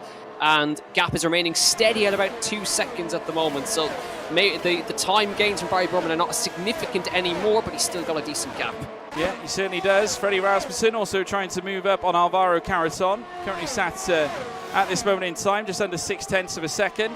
Just over 5.5 in fact. Managed to gain a little bit of time down the straight. And of course heading down hanger in towards the next right-hander. There's Carreton just up ahead, third place. And currently sat just over 0.6 of a second behind Fabrizio Donoso. Of course, the man who would go very close to winning his first F1 Esports Pro Championship in our very first championship. Of course, Brendan Lee would be the man to take that title. And he's currently sat in fifth and trying to get closer and closer.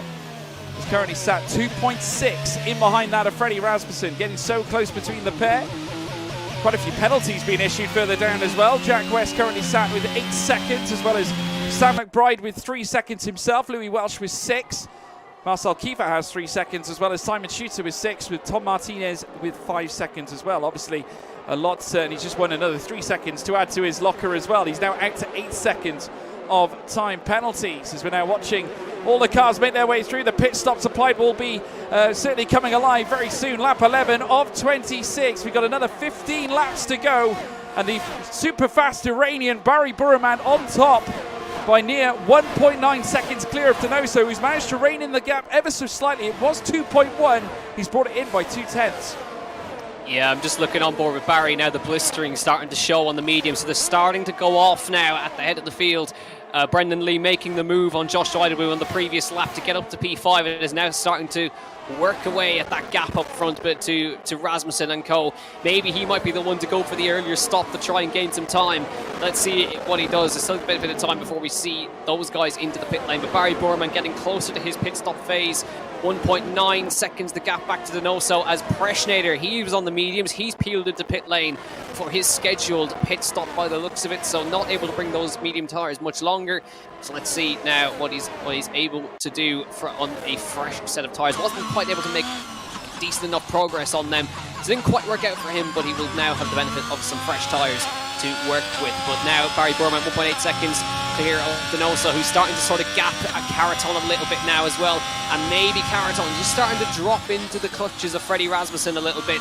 But I will say Carreton is looking in very good shape with his ERS. He saved it nearly back up to 90% charge right there, as a little side-by-side into Brooklands, and that is Flores Vires getting through past Jack West into P8, so they're making their way through up the order. But now with the medium tyre starting to go off, and also is taking bigger and bigger chunks out of our race leader at the moment. Yeah, wonderful race so far from Flores Vires. Of course, he was struggled with track limits a lot in our previous game.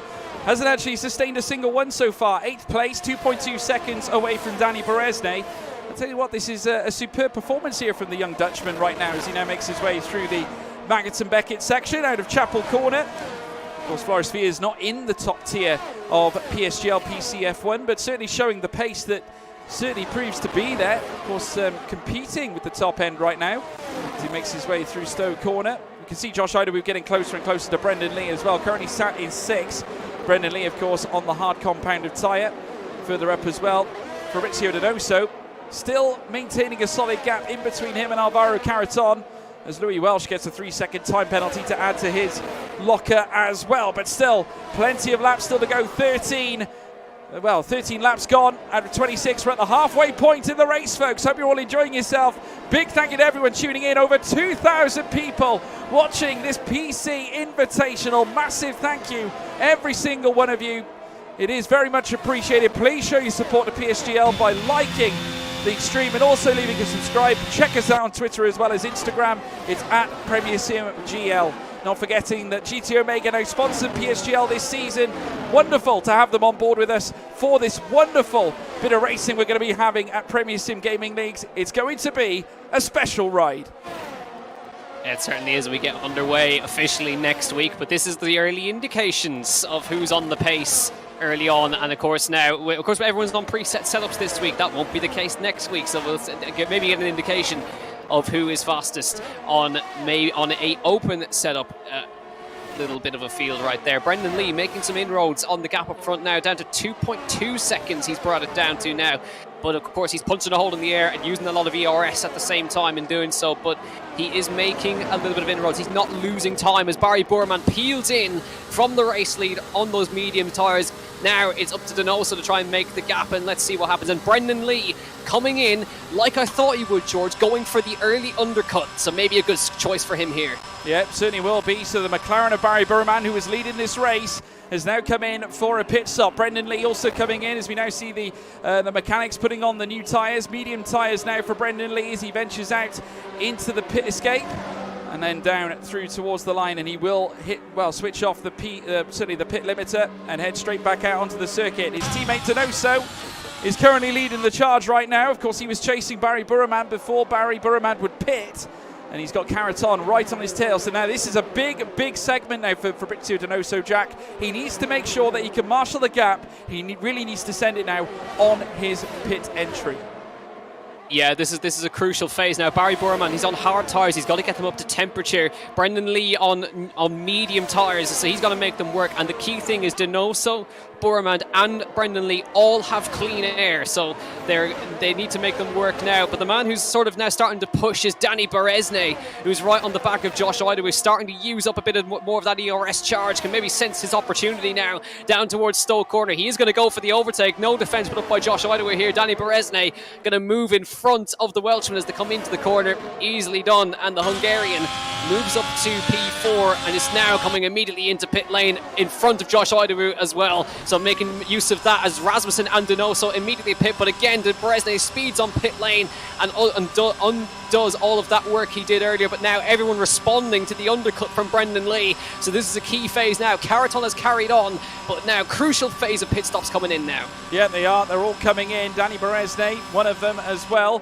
As you can now see them all coming in. Donoso in as well. Now remember, he was leading after Barry Boorman came into the pit, so let's see where he comes out. Obviously Caraton now remains out on track. He's going for another lap too. Sam McBride also still out. Louis Welsh, Freddie Rasmussen, who is of course now in the pits too, makes his way out of the pit lane. And he'll be rejoining the circuit as we're now seeing them out on the circuit. Barry Boorman now goes ahead of them, so he retakes the lead out to the pit stop phase. So Barry Boorman managing to cultivate the strategy very, very well indeed. But let's not forget Freddie Rasmussen. He is still very much alive and very much in with a chance. He's only a second away, Jack Canan. Yeah, but the big story there, Brendan Lee's undercut all of them. He's got in front of Danny Berezne and in front of Donoso and in front of Idawu. Brilliant job from Brendan Lee with that early call to come in and box onto a new set. Freddie Rasmussen now on 1.4 seconds only behind the leader Barry Boorman, and he's on medium tyres, so he's got to make them work now. But Brendan Lee has got himself back into a net P3 at the moment. Unbelievable job from Brendan to go for that early undercut as Marcel Keefer picks up another penalty. A pity for Danny Beresne picking up that speeding penalty, but Donoso now dropping behind him on track. Josh Idawood behind. Marcel Keefer now back up into P10, but of course he's on a different strategy. Flores Wires at the moment in P11, but still some guys to come in. Caraton from the race lead. Big stop for him now as well. He went a lap longer. Let's see how this works out for the Spaniard who was on pole. Sam McBride going quite long as well on those tyres. And let's see what happens. Yep, certainly will do indeed. Also coming in out to the pit lane now is Alvaro Caraton. He went a lap longer at that point. He's now escaping the pit lane and making his way out on track. Brendan Lee records the fastest lap of the race. Barry Burman now coming past now. Barry Burman, Caraton though, splitting that of Rasmussen and Burman. And I have to tell you, they're pushing each other literally through the first sector. Heading through this next left, Rasmussen goes side by side now as they come out of the loop. Round Aintree, the Red Bull now up to P3 on track. P2 in terms of net as we now see Caraton start to warm up the tyres. He needs to make sure they're up to temperature if he wants to challenge the Great Dane, Freddie Rasmussen. Yeah, that was all that lost them, but the position there was tyre temperature. Rasmussen making good use of it, and now moves into DRS of Barry Burman, and he's using everything in the battery. He's got nothing left, but of course Barry's going to have loads to defend with, but again, he needs to use that DRS to just get into DRS, and from there he can start to save. But Brendan Lee working his way back up into a net P4, undercutting everybody in front of him, and is now working very hard to get himself into DRS range of the cars in front. But Rasmussen now crucially within the DRS of the car in front, which is Barry Burman. The only man left to pit at front is Lewis Welch, who leads the British Grand Prix for the moment.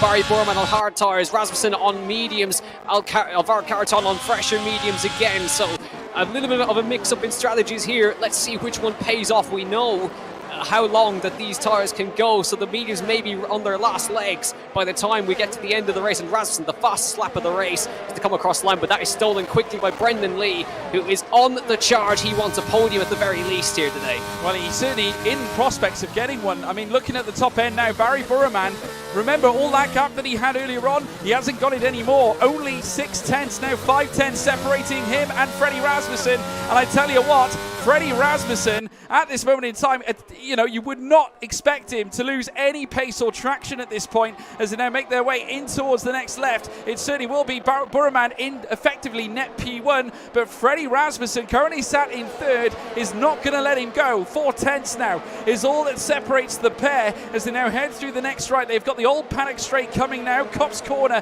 is then up next, where they'll then tackle Maggots and Beckett's. Huge chance now, certainly for Freddie Rasmussen, to effectively take the net race lead if he can get past the super fast Iranian Barry Burman. Alvaro Caraton also coming in. Brendan Lee also making some steady gains too, as we're now watching these drivers circulate through this circuit of Silverstone, the home of British motorsport. Here comes now Freddie Rasmussen. DRS opens up. Will he make the move into Stowe? He refrains, he holds back, but just look at the pace in that Red Bull. He certainly looks like he is going to be a menace to that of Barry Burman. Yeah, he certainly is. Now, what Brendan Lee needs is these guys to start battling really hard so he can sort of bridge that gap, because he's not really making any significant inroads. He's sat at a second and a half and isn't able to quite gain. He needs just another half a second to get himself in DRS, but Rasmussen is absolutely all over the rear of Barry Burman at the moment. Idawood picks up a 3-second time penalty as well. It's going to drop him down the order a little bit, but now Caraton very much in the fight as well. So it is a 3-man fight for the win currently. Rasmussen now down towards Brooklands, but Barry's got loads of battery to defend with now, so it's going to be pretty difficult for Rasmussen to pass unless he can save up a bit more charge. So he may wait until he has enough charge in the battery to make that move and make it sticks. But he's now crucially just got himself in the DRS, and these guys have got to sit behind. Caraton is definitely the danger man though. 52% charge in the battery, and he's got plenty to fight with. But Brendan Lee, he's desperate to get up to them because he's got nothing in the battery. He's using everything he's got, but is not quite able to get up to that gap, as Rasmussen is just almost nearly pushing Burman through Maggots, Beckett's, Chapel. Onto the power he goes now, and Barry unleashes that ERS charge to try and get away down the straight, and he just keeps that gap at a steady distance. So if he keeps doing that, he's going to frustrate Rasmussen very much. He certainly is. Now he takes a little nose down the inside. Freddie Rasmussen looking so good right now, and making his his way down through towards the next left, heading through Vale into Club Corner. Rasmussen so close. He's like a magnet on the rear of Barry Burremand right now, coming through that final bend at turn 18. They'll make the long stretch now down towards turn 1 as well. Plenty to look forward to now as they make their way through the first sector. Caraton as well in the fight. Brendan Lee's managed to knock a tenth of a second off the delta time between him and Caraton too as they make their way through the next left. Of course, further back you can see there Danny Beresny trying to gain. Tom Martinez retiring from the session too, so plenty of action already starting to be unfilled. 7 laps remain in this race of Britain. I don't want to call it the British Grand Prix because of course this is effectively a PC Invitational. Through this next right again, Burremand in front, but for how much longer? A probing Freddie Rasmussen with Caraton locked in behind as well. 3/10 to 4/10 is all that separates the individuals. This is absolutely superb stuff. Yeah, it really is, and the laps are counting down very fast. We're going on to lap 20 this time by. Brendan Lee marginally closer this time as well as they come through Maggots, Beckett's, Chapel. Once again, Rasmussen a little bit more charge in the battery than he's had before. 20% uses the charge now to try and close up to Burremand. Burremand though again on the overtake button, just doing enough at the moment. Does Rasmussen go for the overtake? No, he just closes right up to the rear end of Burremand through Stowe Corner, but stays behind once again for now and is biding his time. You'd have to think, George, he's waiting to the absolute last possible moment to make that overtake stick, because if he goes out front, he's going to be very vulnerable to a re-attack from Barry Burremand, and that will lose them time. But look at Brendan Lee, 1.1 seconds back. Yeah, I tell you what, it's not over yet, is it, for Brendan Lee? He's only 1.1 as you allude to. Freddie Rasmussen hasn't got a lot of charge left in his battery. It's very minimal as Joe Hannon retires from the session. That's 3 cars now out at this point as well. Lap 20 of 26. 6 laps remain here at Silverstone as now they make their way down through towards the Wellington Straight. Still Louis Welch remains out on track, still yet to pit. 12 seconds of penalties. He's going for a really long stint at this point, but Barry Burremand effectively net leader with Freddie Rasmussen in third, with Caraton currently lined up in fourth. Brendan Lee has now broken the second gap. He will have DRS now on Alvaro Caraton, who has been storing his ERS up to this point as they head through Cops. It is still Burremand leading these, certainly this contingent of high-speed performance cars in towards Maggots and Beckett's. Freddie Rasmussen still sits in third place, with Caraton currently sat in fourth, with Brendan Lee coming into the fold as well. He's knocked another 2/10 off the deficit between him and Caraton right now as they now move their way up the straight now at Hanger through towards Stowe. Freddie Rasmussen again showing that turn of foot, heading through Stowe Corner. He pushed Barry Burremand around that right as Tybert Shooter now retires. That's 4 cars out, Jack Kinnan. Yeah, a lot of the guys are sort of giving up now towards the end of the race, but that is a monumental effort from Brendan Lee to get himself back into the tow of the cars in front, back in DRS, and he's done so and brought Danny Beresny with him as well. So there is now a 5-car fight for the win at the front. Lewis Welch is just staying out front and hoping to God there's a safety car for him as he stays out for as long as he possibly can.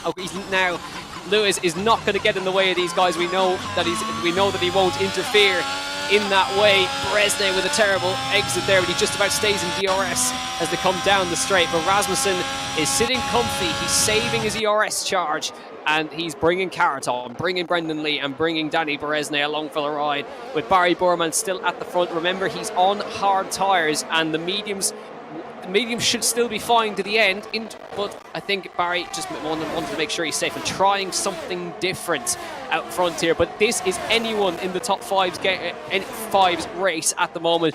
Lewis Welch just staying out for as long as he can. He won't get in the way of the leaders. Once he gets out of the way, straight fight for the win is on the cards, and we're running out of laps to get this underway. But now Rasmussen has done the job now. He's saved up loads of ERS charge as he comes down towards Stowe. Just going to close up to the back of Barry Burremand and keep him under pressure as they come through Stowe again. And they will now sit patiently behind for another little bit. As Lewis Welch peels into pit lane, opens the door now. Barry Burremand has got clean air to finally push in front. But it's now a straight fight for the lead for these last few laps. It certainly is. Barry Burremand takes the absolute lead of the race, closely followed by Frederick Rasmussen as now they make their way in towards Abbey Corner. at turn 1. Lap 22, 26, 4 laps of magic remain here in the PSGL PC F1 22 Esports Invitational. What a pleasure it is to have you all along for the ride. I hope you're all enjoying it at home. Who's coming out on top in this 4-car scrap between Burman, Rasmussen, Caraton, Brendan Lee? Danny Beresne is only just a mere 7/10 away as well, but he of course sustained in 5 seconds of time penalties. Freddie Rasmussen though currently within 2/10. He is absolutely flying, but as Caraton for company as well in behind as now they work their way around Woodcote Corner at turn 8. They have the old paddock straight now before they then rush through Copse at turn 9 as well. You can see now the grandstands lit up here as you can see the cars hurtle their way down through towards Maggots and Beckett. These 4 tantalising corners, 10, 11, 12, 13 before they reach Chapel Curve at turn 14, and then commence sector 3 with certainly what will be this long paddock straight opening up now. This DRS train as now you can see Freddie Rasmussen looking again here on Barry Burman in towards Stowe. Still can't quite find a way through, but still so close to the rear wing of Barry Burman. Yeah, I think he's just going to leave it late here, Freddie Rasmussen, and Barry Burman's got to be aware of that, and I think Rasmussen maybe just trying to force Barry to use up his ERS a bit more. Caraton still sitting pretty hot with 50% charge in the battery, the most of anybody out front at the moment. Beresne, of course, is currently no factor because he's got that speeding penalty early on in the Grand Prix. Now, there's only 4 laps remaining. Barry Burman just desperately trying to hang on to the lead of this race. But he's got to try, keep Rasmussen, Caraton, Brendan Lee as well, who's worked his way up brilliantly after a terrible start.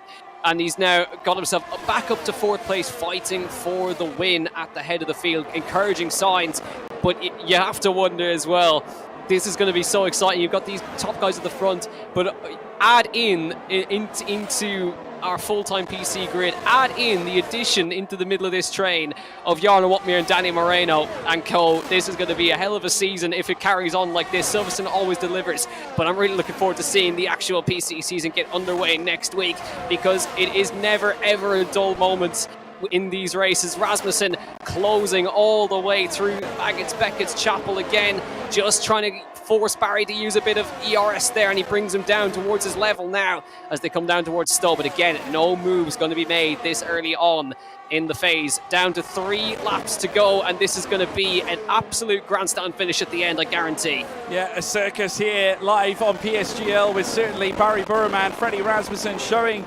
exactly what they're made of, but you can factor in the likes of Alvaro Caraton, Brendan Lee, not to mention Danny Beresne. Despite the 5 seconds, he's still half a second in behind. Anything can happen when it comes to racing. Unfortunately for Fabrizio Donoso, dropped off massively during the pit stop phase. We all documented the fact that Freddie Rasmussen made some superior gains, as did Brendan Lee during that pit stop phase.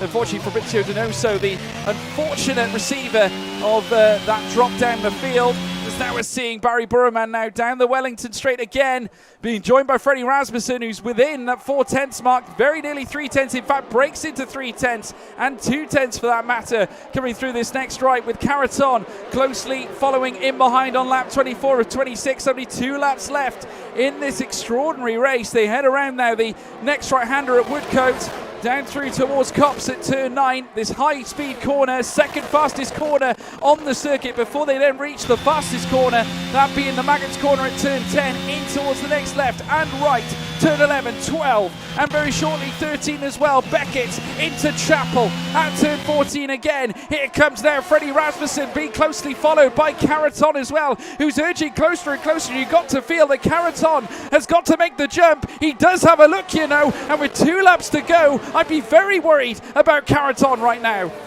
Yeah, Caraton's trying to force the issue, isn't he? He wants Rasmussen to get a move on and try and pull a move, because if he says, if you don't make it, I will, as they come round, begin 2 laps to go at Silverstone. Caraton starting to pile the pressure on. He's got loads of ERS to use in his case. Round turn 1 they go. Rasmussen trying to keep with Burman. Burman is managing this brilliantly, you have to say, under immense pressure from Rasmussen, from Caraton, from Brendan Lee, and from Danny Beresne. Your top 5 coming round the corner again to go onto the Wellington straight.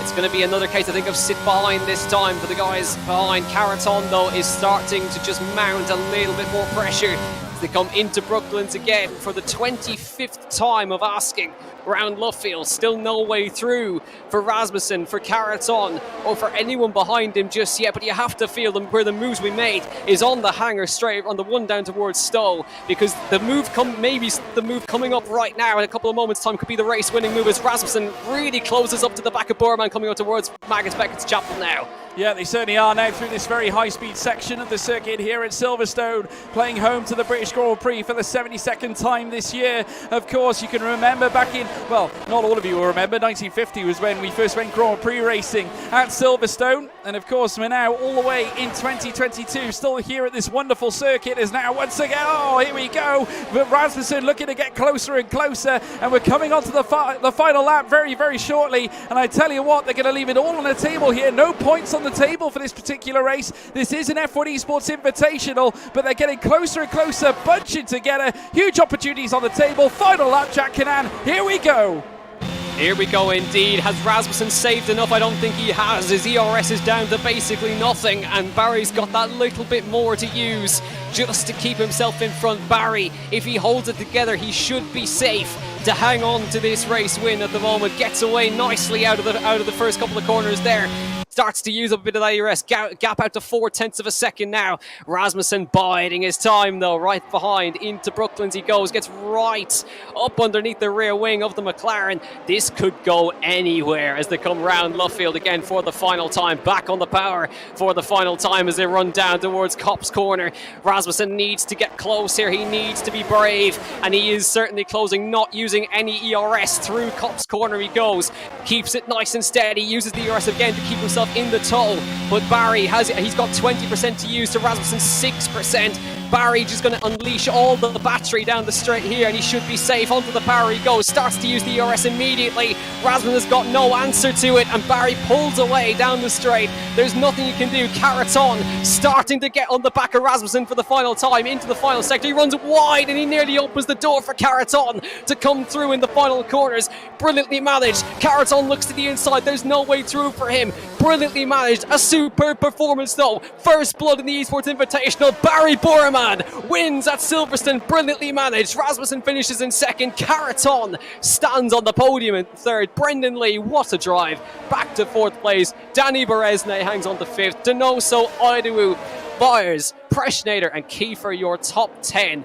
I didn't think Borman could hang on to that. Well, what a brilliantly managed strategy, and he comes out on top. Didn't show this pace in qualifying, but I have to tell you, his race pace was superior. Managed to land himself P1 on lap 26 of 26. Race over here at the PCF1 Invitational, so the Esports Invitational, and it goes the way of Barry Burmand, representing McLaren Shadow. And of course, this will boost his confidence no end. I have to tell you, Freddie Rasmussen, a huge effort, pushing Burmand on many occasions around Stowe. Just wasn't able to hook it up, certainly towards the end of this race. Caraton having a look too, but showing some great presence. Big pace as well for Caraton, and Brendan Lee, a massive recovery drive. Lots of great stories in that event, certainly here at Silverstone. What a way to start things off here on the F1 22 game here at PSGL, powered by GT Omega. I mean, is this a sign of things to come, Jack Canan? Is Barry Burman the man to watch? I wonder. We don't know because we haven't seen, guys like Otmir, guys like Moreno, even Yoni Tormal, Sebastian Job. We still have to see all those guys show what they can do. But Barry, you can never count him out. That was a fabulously managed race from the beginning. Managed the ERS perfectly and managed to keep Rasmussen behind him under immense pressure. And again, Caraton, you have to say, did a great job as well. But again, lost out on the start. So maybe something to look at for the future is the start as they take to the podium for the first time. But Barry Bormand wins his first social and takes the first win of F1 22 in PSGL. Brilliant stuff from him. But is this a sign of things to come? Well, I don't know, because Donoso won the last social race, and that wasn't an indication of the pace, so maybe not. But there's your official results, and it's Barry Burman on top. Yeah, absolutely right. Wonderful, certainly a wonderful job from Barry Burman. Of course, we know his pace. He's gone toe for toe with Jarno Otmir in the past. And it was those two who have fought out for PSGL championships. Jana Watmir, of course, coming out on top every single time. But can that be underwritten this season? Has Barry Burman lit the fire? That could be a wonderful campaign for himself. We'll take a look certainly at the, hopefully the results will show themselves before we head out of the lobby. And then we could give you the final rundown. Of course, a wonderful race, certainly a wonderful event. Barry Burman proving that he is still exceptionally quick despite the new changes and obviously the new game that's been brought about. Has adjusted to it like a duck to water, looking very, very, very strong indeed. It doesn't look like we're going to get the results, unfortunately, folks. So, unfortunately, we can't give you that final rundown. But wow, what a moment. What a moment indeed. Barry Burman coming out on top, certainly kicking things off here in PSGL. What a wonderful occasion, a wonderful start. And I have to tell you, I thank you guys for tuning in as well, because once again, myself and Jack are back in the broadcast seats, Jack. And what a wonderful race to return back to. Yeah, I always enjoy coming back to Silverstone, especially because it never ever disappoints with the racing. So I'm delighted to be back. But I really forgot how hot it gets in the room when you're trying to do these, especially PSGL. Yeah. It's bloody warm in here right now, and it's great to be back into it. Really, that has made me really excited for the start of the season next week. It's very exciting. I believe we're starting off at Bahrain, so we know how Bahrain's always a great season opener. I'm looking forward to it. Yeah, we've seen wonderful races at Bahrain in the past. Of course, the season opener, the standard season opener we tend to get, of course, at the start of each season. We'll, in fact, run through the calendar because, of course, we have yet to see it. Well, some of you may have yet to see it, but this is what we've got lined up coming up in season 31. Of course, we've just scratched off the Britain race that we just had for the pre-season F1 Esports Invitational. Bahrain is next on our list. That's on the 6th of July. You haven't got long to wait for that one. Only a mere week away. The United States Grand Prix follows that on the 13th of July, with then the Austrian race for round 3. United States then for Miami, the first time Miami appears on the F1 game, and it'll be here live on PSGL on round 4, of course, 27th of July. 3rd of August is Belgium at Spa-Francorchamps, round 5, and then, of course, Mexico City for the 10th of August for round 6. Round 7 at Suzuka in Japan, and that's on the 17th of August. That is subject to change, that particular date. And then, of course, we head to the Temple of Speed, that is Monza, for round 8 on the 24th of August. Round 9 is the 31st of August, the United Arab Emirates. We're off to Abu Dhabi at Yas Marina. And then the round 10 finale, we go to Sao Paulo, the Brazilian Grand Prix, to decide who, well, hopefully we'll decide who the champion is, should we have a long title battle. Of course, we've got a very early start to the season, and that is because F1 Esports is only just around the corner, folks. So obviously, make sure you pencil these dates in your diary. Of course, you want to stay up to date with them and stay tuned in to all the racing action, of course, and we'll see who comes out on top. Could be the precursor, Jack, as to who may become F1 Esports champion. Yeah, well, it's been pretty accurate so far, hasn't it? So every season that Jarno's won, he's become the F1 Esports champion. So, you know, this is why you should watch PSGL. You get the early insights into who's quick and who's not, and who's moving teams sometimes. Yeah, without explicitly saying it. Yeah, we got it right last year. We got it right last year because it was Burman last year. So, of course, we found out that was the case, despite the story he tried to fob us off with. But nevertheless, a wonderful venture, certainly, to kick things off. But we've witnessed such a massive race. In fact, we got some drivers in the waiting room. We're going to have an interview, folks. So we're going to head across now to the interview room. We're going to welcome our race winner, Barry Burman, with us, as well as Fabrizio Donoso as well. We'll kick things off with our race winner, Barry Burman. Barry, it's been a long time. Welcome back to the podium again, and a race win too. Welcome to the interview room. Tell us all about it. What a race. First of all, hello to you guys. Hello to everyone who are watching. Yeah, it's been a race that not gonna happen, not happen for me so many times. I started P7 because in quali, I was literally telling to Fab in the waiting room, a screen freezes all the quali, and personally preset is just not for me. They are just not made for me. I cannot really feel comfortable with it. But yeah, anyway, it was just a screen freezer in the middle sector, and I lost 2.5. But it is what it is. But started P7, I knew the raw pace is actually really good, and yeah, the race went fine. And what can I say? started the F1 2022 with the win. Yeah, I mean, it's not a bad way to start, and you did allude to that as well at the start, starting P7, but fighting your way to the front. Now, you know, how's your pace been on the start of the new game? Obviously, it can be very difficult to see. Obviously, you're still adapting, working out setups. Of course, this particular race was done under a preset environment, but everyone had the same rules. So are you encouraged by what you've just seen in this particular race? First of all, yeah, when they like, I'm loving the new game. It's insane, like best F1 game ever in my opinion. And even like no, the pace actually I feel, but as you said, you never know. But I feel like when I'm practicing with the teammate and this kind of stuff, like the pace is really good. Like I'm so happy with it. But as I said, like the preset, like I don't know, like. It's I'm not feeling comfortable with it, and as I said, like in the quali in the middle sector, I got a screen freezes. But yeah, like the race went super fun. I actually was like the second scene. I said, "Oh, Freddy's behind me," and he had like that his tires were so much faster. But I knew, I don't know, I believed like I could still win the race because the race pace was actually really good. So yeah, I don't know what to say. Well, I mean, it was a wonderful, wonderful race win, of course, and now we've got the Bahrain round 1 coming up. Obviously, we've just started now. We're going to be starting the PSGL season, probably the earliest we have ever started it, obviously due to the fact that F1 Esports is only just around the corner. Now, obviously, a lot of the drivers have said and come out and said that league racing has been vital to the preparation involved in order to prepare for F1 Esports. Is that very much the way you're seeing it as well, Barry?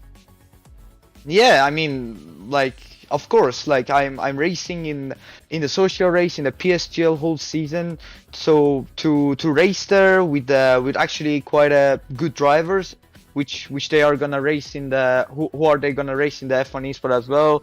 Just I can really compare myself to them, see my weaknesses, see my like everything I can see, I can analyze it and learn. And be like more ready for F1 Esports. Yeah, wonderful stuff. And I'm sure if you continue winning races the way you did back then, I think you're going to be in for an exciting season. Congratulations, Barry, on taking the W here again today. And we'll look forward to seeing you at Bahrain for round 1 next week. Yeah, thank you so much, George. And thank you to Jack as well for the commentating. And yeah, I'm really looking forward to Bahrain. Like, can't wait. Probably tomorrow, gonna go on to the Bahrain, practice it, so be more ready for it. Absolutely. Well, we'll look forward to seeing you there, my friend. Best of luck, and we'll see you next And week. also GG to Fab and Freddy as well. Also Freddy, good race. Yeah, absolutely. Well done, Barry. Congratulations. Next up on our list, it's Fabrizio Donoso, the man who was showing all kinds of pace in qualifying. Sort of suffered, I think, due to the pit stop phase. Fabrizio, I mean, I have to tell you, great showing in terms of qualifying. I think you got a bit unstuck, I think, through when the drivers were taking their pit stops. I mean, talk us through it. You must take some positives out of that particular event.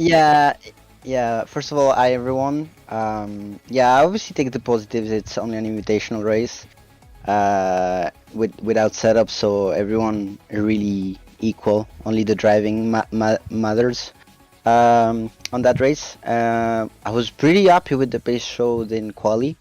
GG to Fred and Alvaro, who put very good laps at the end. But yeah, I mean, the start was mega. P3 to P1. Managed the gap perfectly. I think I was fairly ahead of Alvaro through the whole stint. I tried my best to keep Barry within the DRS, but there was just no point. I was just gonna use all my battery and gonna be on the back foot if I tried that later in the race. I was still gaining towards the end of the stint.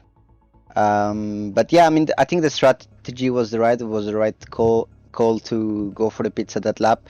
Fortunately, everyone decided behind me to do the same, and I got blocked. Sadly, because I think it was one of the alphas, is a bit ahead of the pit stop of the Ferrari.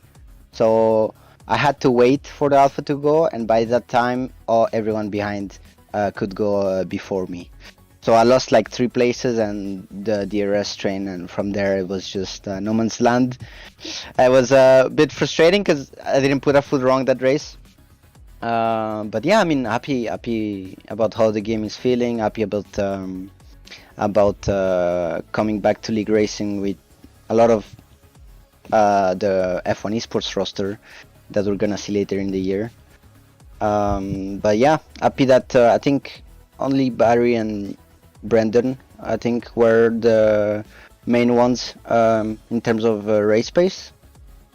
So yeah, I'm really looking forward to see more of this, maybe with setups. Yeah, to learn a bit more than today.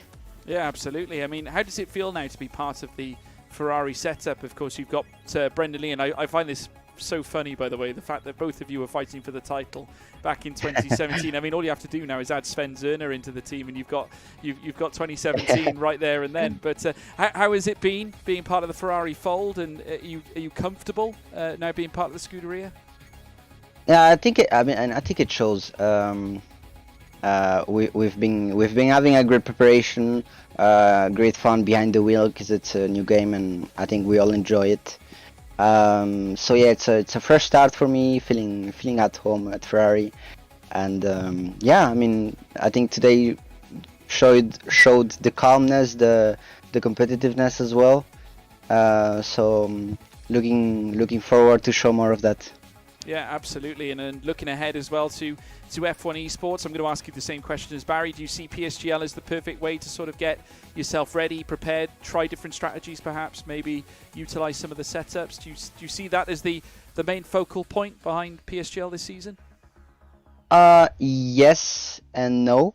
Main reason for that is because it's a new game, new meta. Everything is kind of new. You don't want to show too much.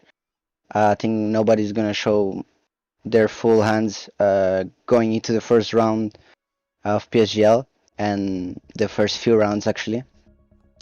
So yeah, we have to take the results we see in PSGL with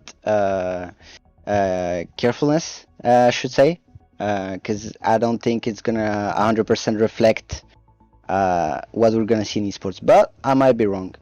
Oh, carrying the sandbags for Fabrizio to know, so we'll have to keep our eyes peeled, mate. This could be you just maybe selling us sandbags right now. You never know. You could be the quickest man when we head to Bahrain, but we'll have to wait and see. But I'd like to congratulate you on a wonderful performance, though. Looking at qualifying, obviously you seem to have captured your raw pace again, and working with Brendan Lee. We're excited to see how that partnership unfolds, and I'm looking forward to seeing your performances in PSGL and also F1 Esports. But I'd like to thank you for joining us for an interview, Fabrizio. Thank you so much. Yeah, no worries. Thanks to you guys. Cheers, man. Thank you so much. So that's Barry Burman and Fabrizio Donoso, everybody. Big thank you to them for joining us. Obviously, Jack, you've got two guys there very much potentially in the fight to capture race wins, certainly when we consider that of F1 Esports talent, not to mention racing here at PSGL. So, you know, there again, those are just two of the guys who we can expect to see when we commence race day at Bahrain for round one.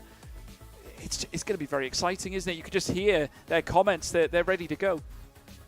Yeah, they really are, and I love hearing that they're they're taking this seriously. And I think Fabrizio made a fair point that obviously it's not going to quite reflect F1 Esports, but again, I reiterate the point.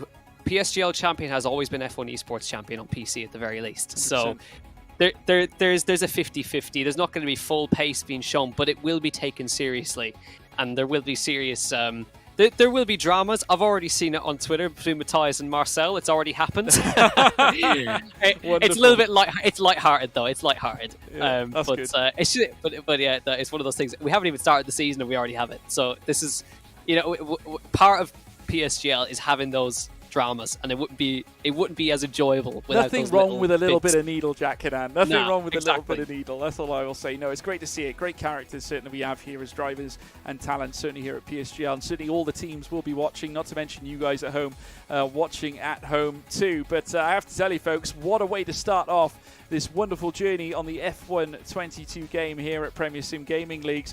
Obviously I'd like to I have to tell you, big thank you as well for tuning in, because of course we smashed well over 2,000 viewers, live viewers on this broadcast. That is absolutely sensational. You guys never cease to amaze us with your commitment and your dedication to watching PSGL week in, week out. We're looking forward to another great season ahead, of course, commencing at Bahrain next week, as I alluded to, so make sure you leave your subscriptions.